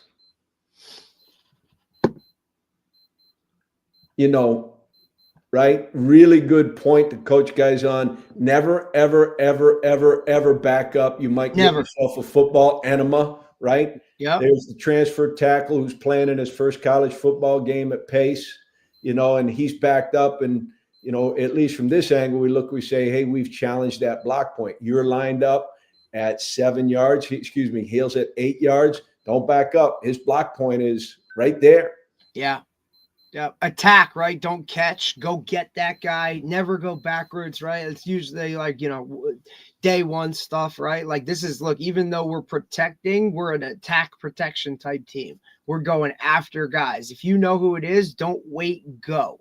You can't go back because you're going to get back up into the punter. Right. Plus, they have all the momentum coming. He's got a 5-yard running head start on you, dude. Like, cut it down to 3 yards, right? Like, you want to make contact and drive your feet almost like a defensive type player making a tackle running through somebody. Continue to run your feet on your block. Don't sit and catch. This isn't field goal extra point where we got to just sit there and take it. We can go and attack. I watched somebody in the Lawrence First and Goal clinic last year. I like getting on that thing to watch the special team stuff. It gave me an unbelievable pointer about who was rushing and who was blocking. He said, just watch the tape right there. If their back leg ends up being man side, he's probably running return. If he's blocking, he's going to put his back leg to be his inside leg. And, so the quicker we can give guys reads on, hey, what's protection and what's release, maybe you can get things like this when a guy can see the difference. He gets wiped out, double wiped out right there. But the quick, if they're hanging in there, they don't know what it is. You can see the same thing there for 49. It allows for a quick diagnosis of it. Same thing happens out here. He's stepping right to me. If he were trying to block it, well, 8 would be taking the air out of it, and he'd be sticking to the inside. Absolutely. And his outside leg is back, and so he can get a quick read and a quick release.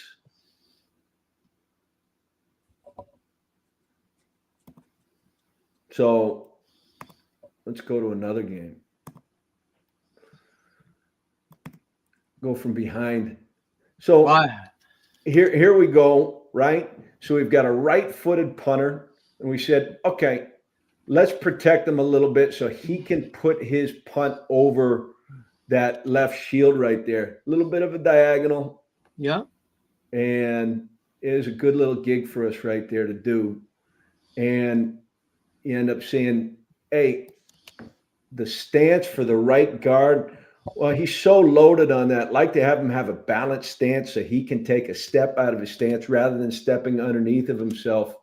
And I really like what 13 does in moving his feet to get to the backside cutoff block. The front side blocks, they're pretty straightforward. It's a pad level and a toughness piece. But, hey, these are the ones right there. What are we going to do for that? And you could see in this particular version of the protection, we're saying, okay, backside guard, you end up being the cutoff in the A. And this is the only time we get into the count. We say, hey, first man, second man, third man, because we're going to put 44 over on the play side to super load that side of the protection. Or we could balance it out and say, nope, 44 is going to help on the backside so that he has 2, 3, and 4. That's it. That's the only counting we ever did. After that, hey, you block to your left, and we're going to sort out the remaining guys.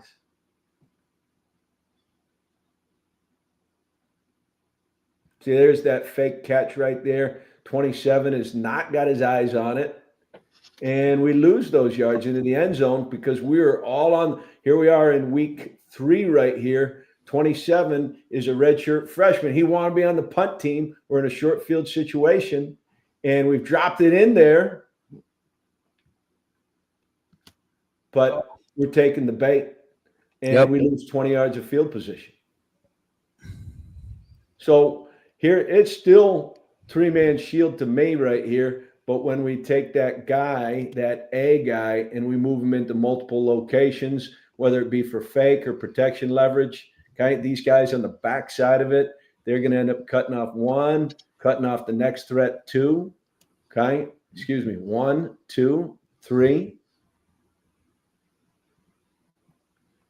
And now we've got multiple launch points.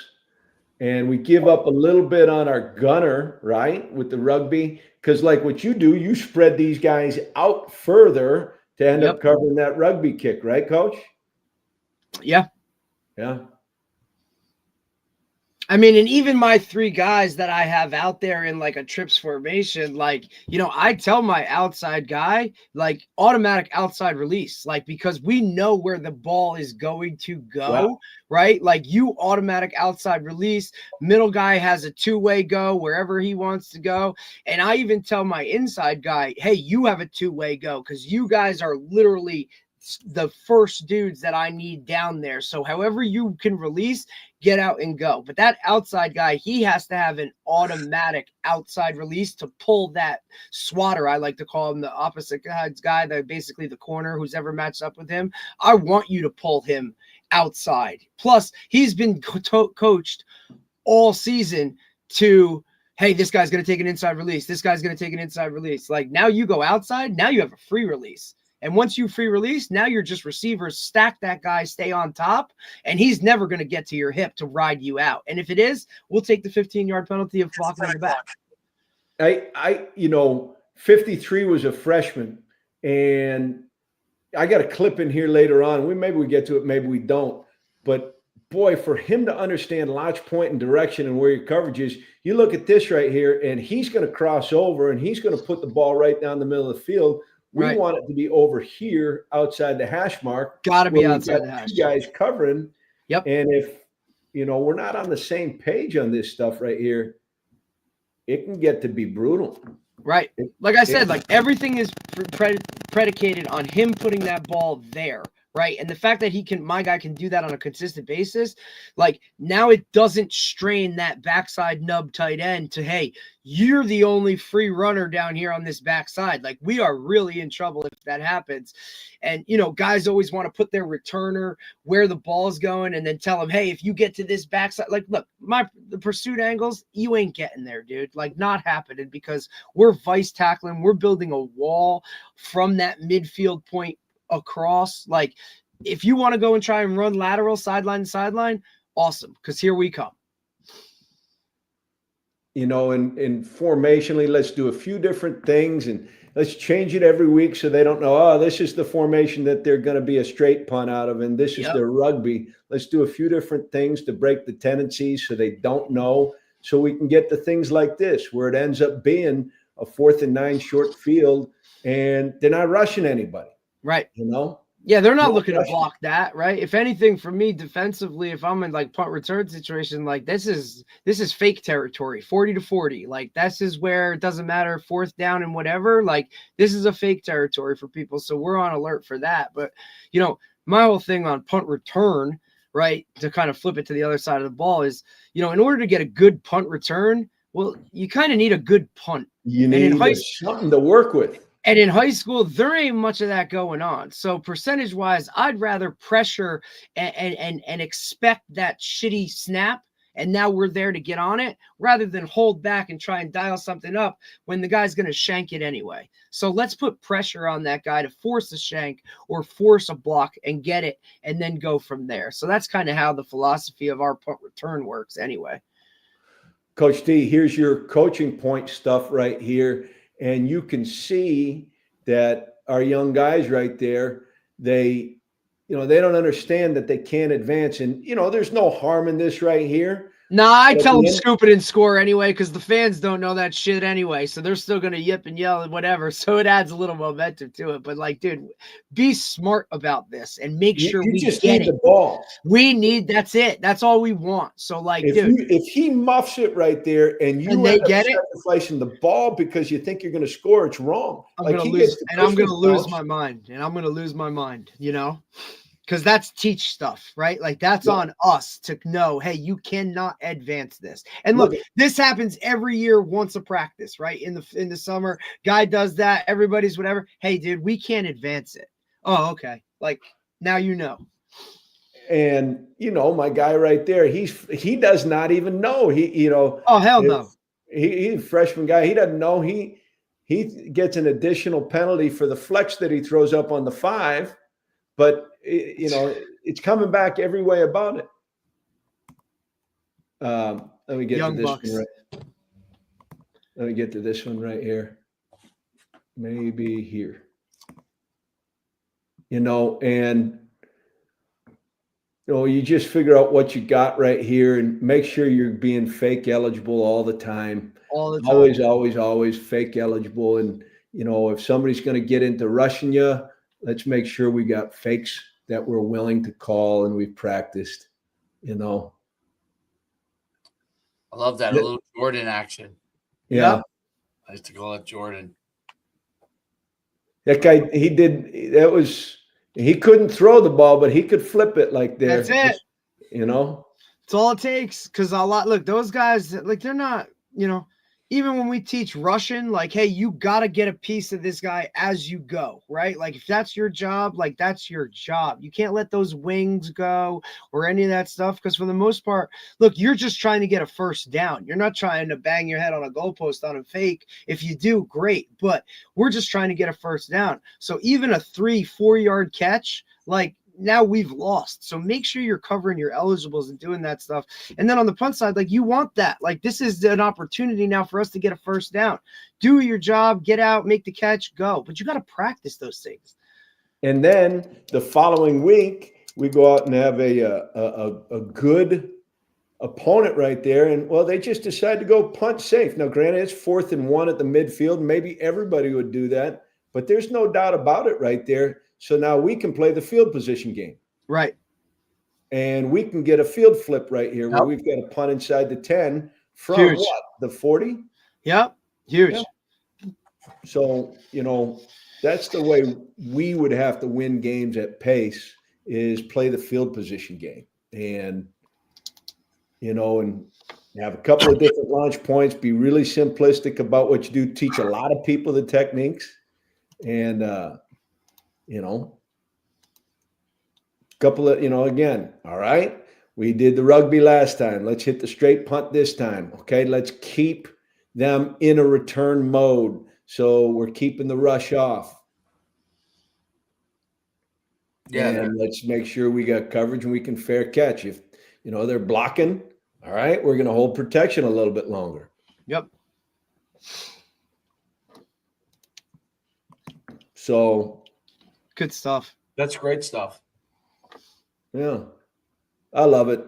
And like you said right there, coaches would love this stuff if they dug into it, because there's so much to it that they love to do. We all cling to the things we know the most, whether it's offense or defense, but there's so much in the special teams game that ends up being really, really competitive. And you can teach kids and you can gain advantages. It's good stuff. It's fun. No doubt. The advantages that you can gain from special teams and being able to coach these areas up, especially punt, especially possession wise, and where you are in the field, changing the field. I mean, it's a big deal. There's no doubt about it. That was phenomenal. Absolutely phenomenal. Coach, great job today. Appreciate you, Coach.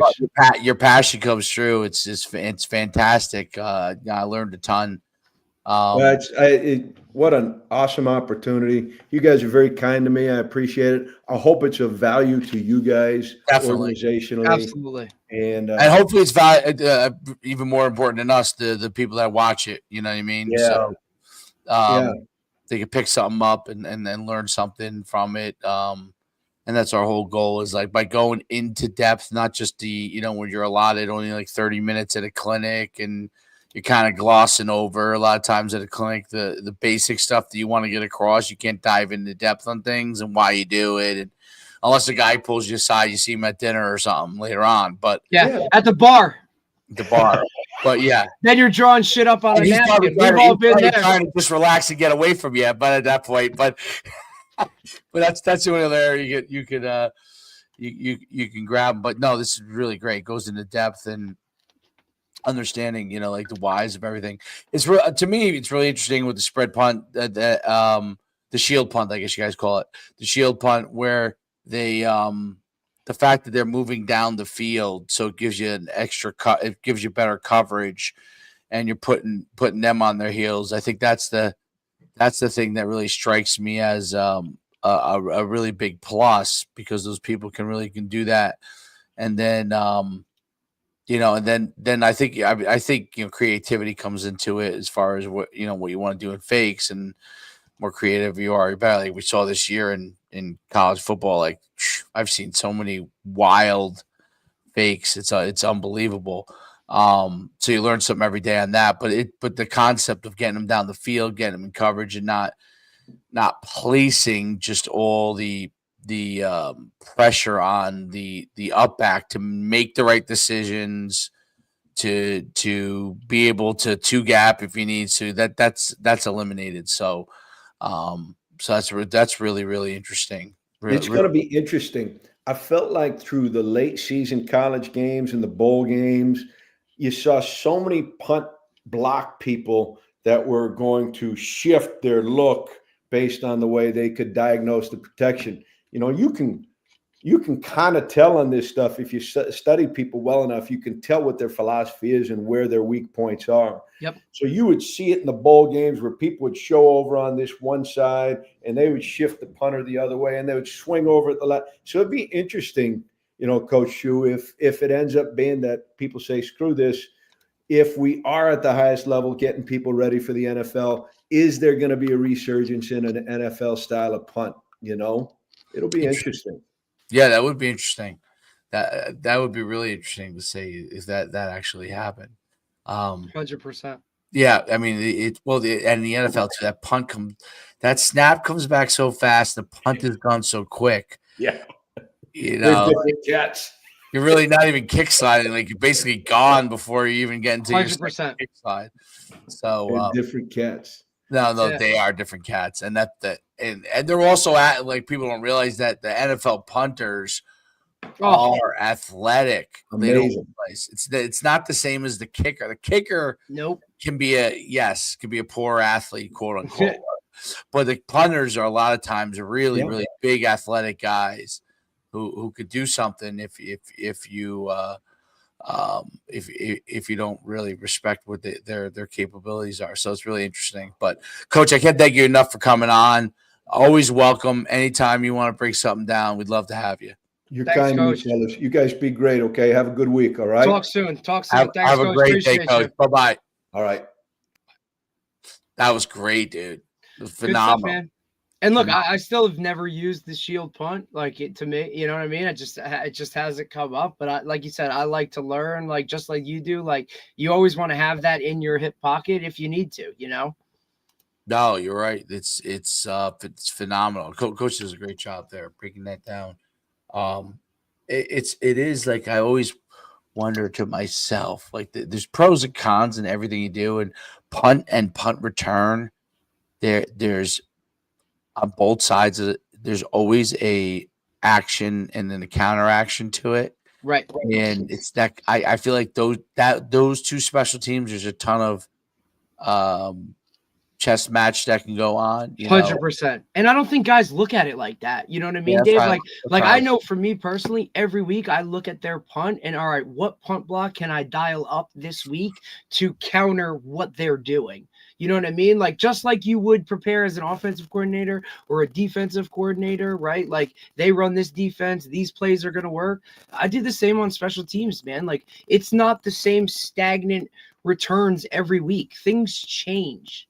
I feel like guys are in high school, not college, but high school. Like I said, that deep breath comes in a lot of times. Yep. If you get a stop and you put them in like, oh, we're good. Okay, good. We're good. Like as a DC, you're definitely like that. And then the head coach sometimes is like that. Even most of the, absolutely, a lot of really obviously the best head coaches are not, but a lot of coaches who are decent coaches or good coaches or guys who have won that they take that deep breath. You want to catch them when they're taking that deep breath. So, but it was really interesting stuff. And tell Coach I said that. Yeah, it was good. That was awesome. It was great. And amazingly, I thought I was going to be gone. Like, you know what I mean? When I left, I'm like, yeah, I'm going to be gone. I won't be back but I couldn't believe how quick they were. I was like, wow, this is phenomenal. I was like, I came inside. I'm like, oh my goodness. Like, good for you, bud. You got one. So anyway, and then tomorrow, are we back tomorrow? Yeah. Tomorrow we got Coach Nascimento, offensive line coach at St. Joe's Montville. So be good to talk to him. Perfect. That sounds great. All right. Till next time.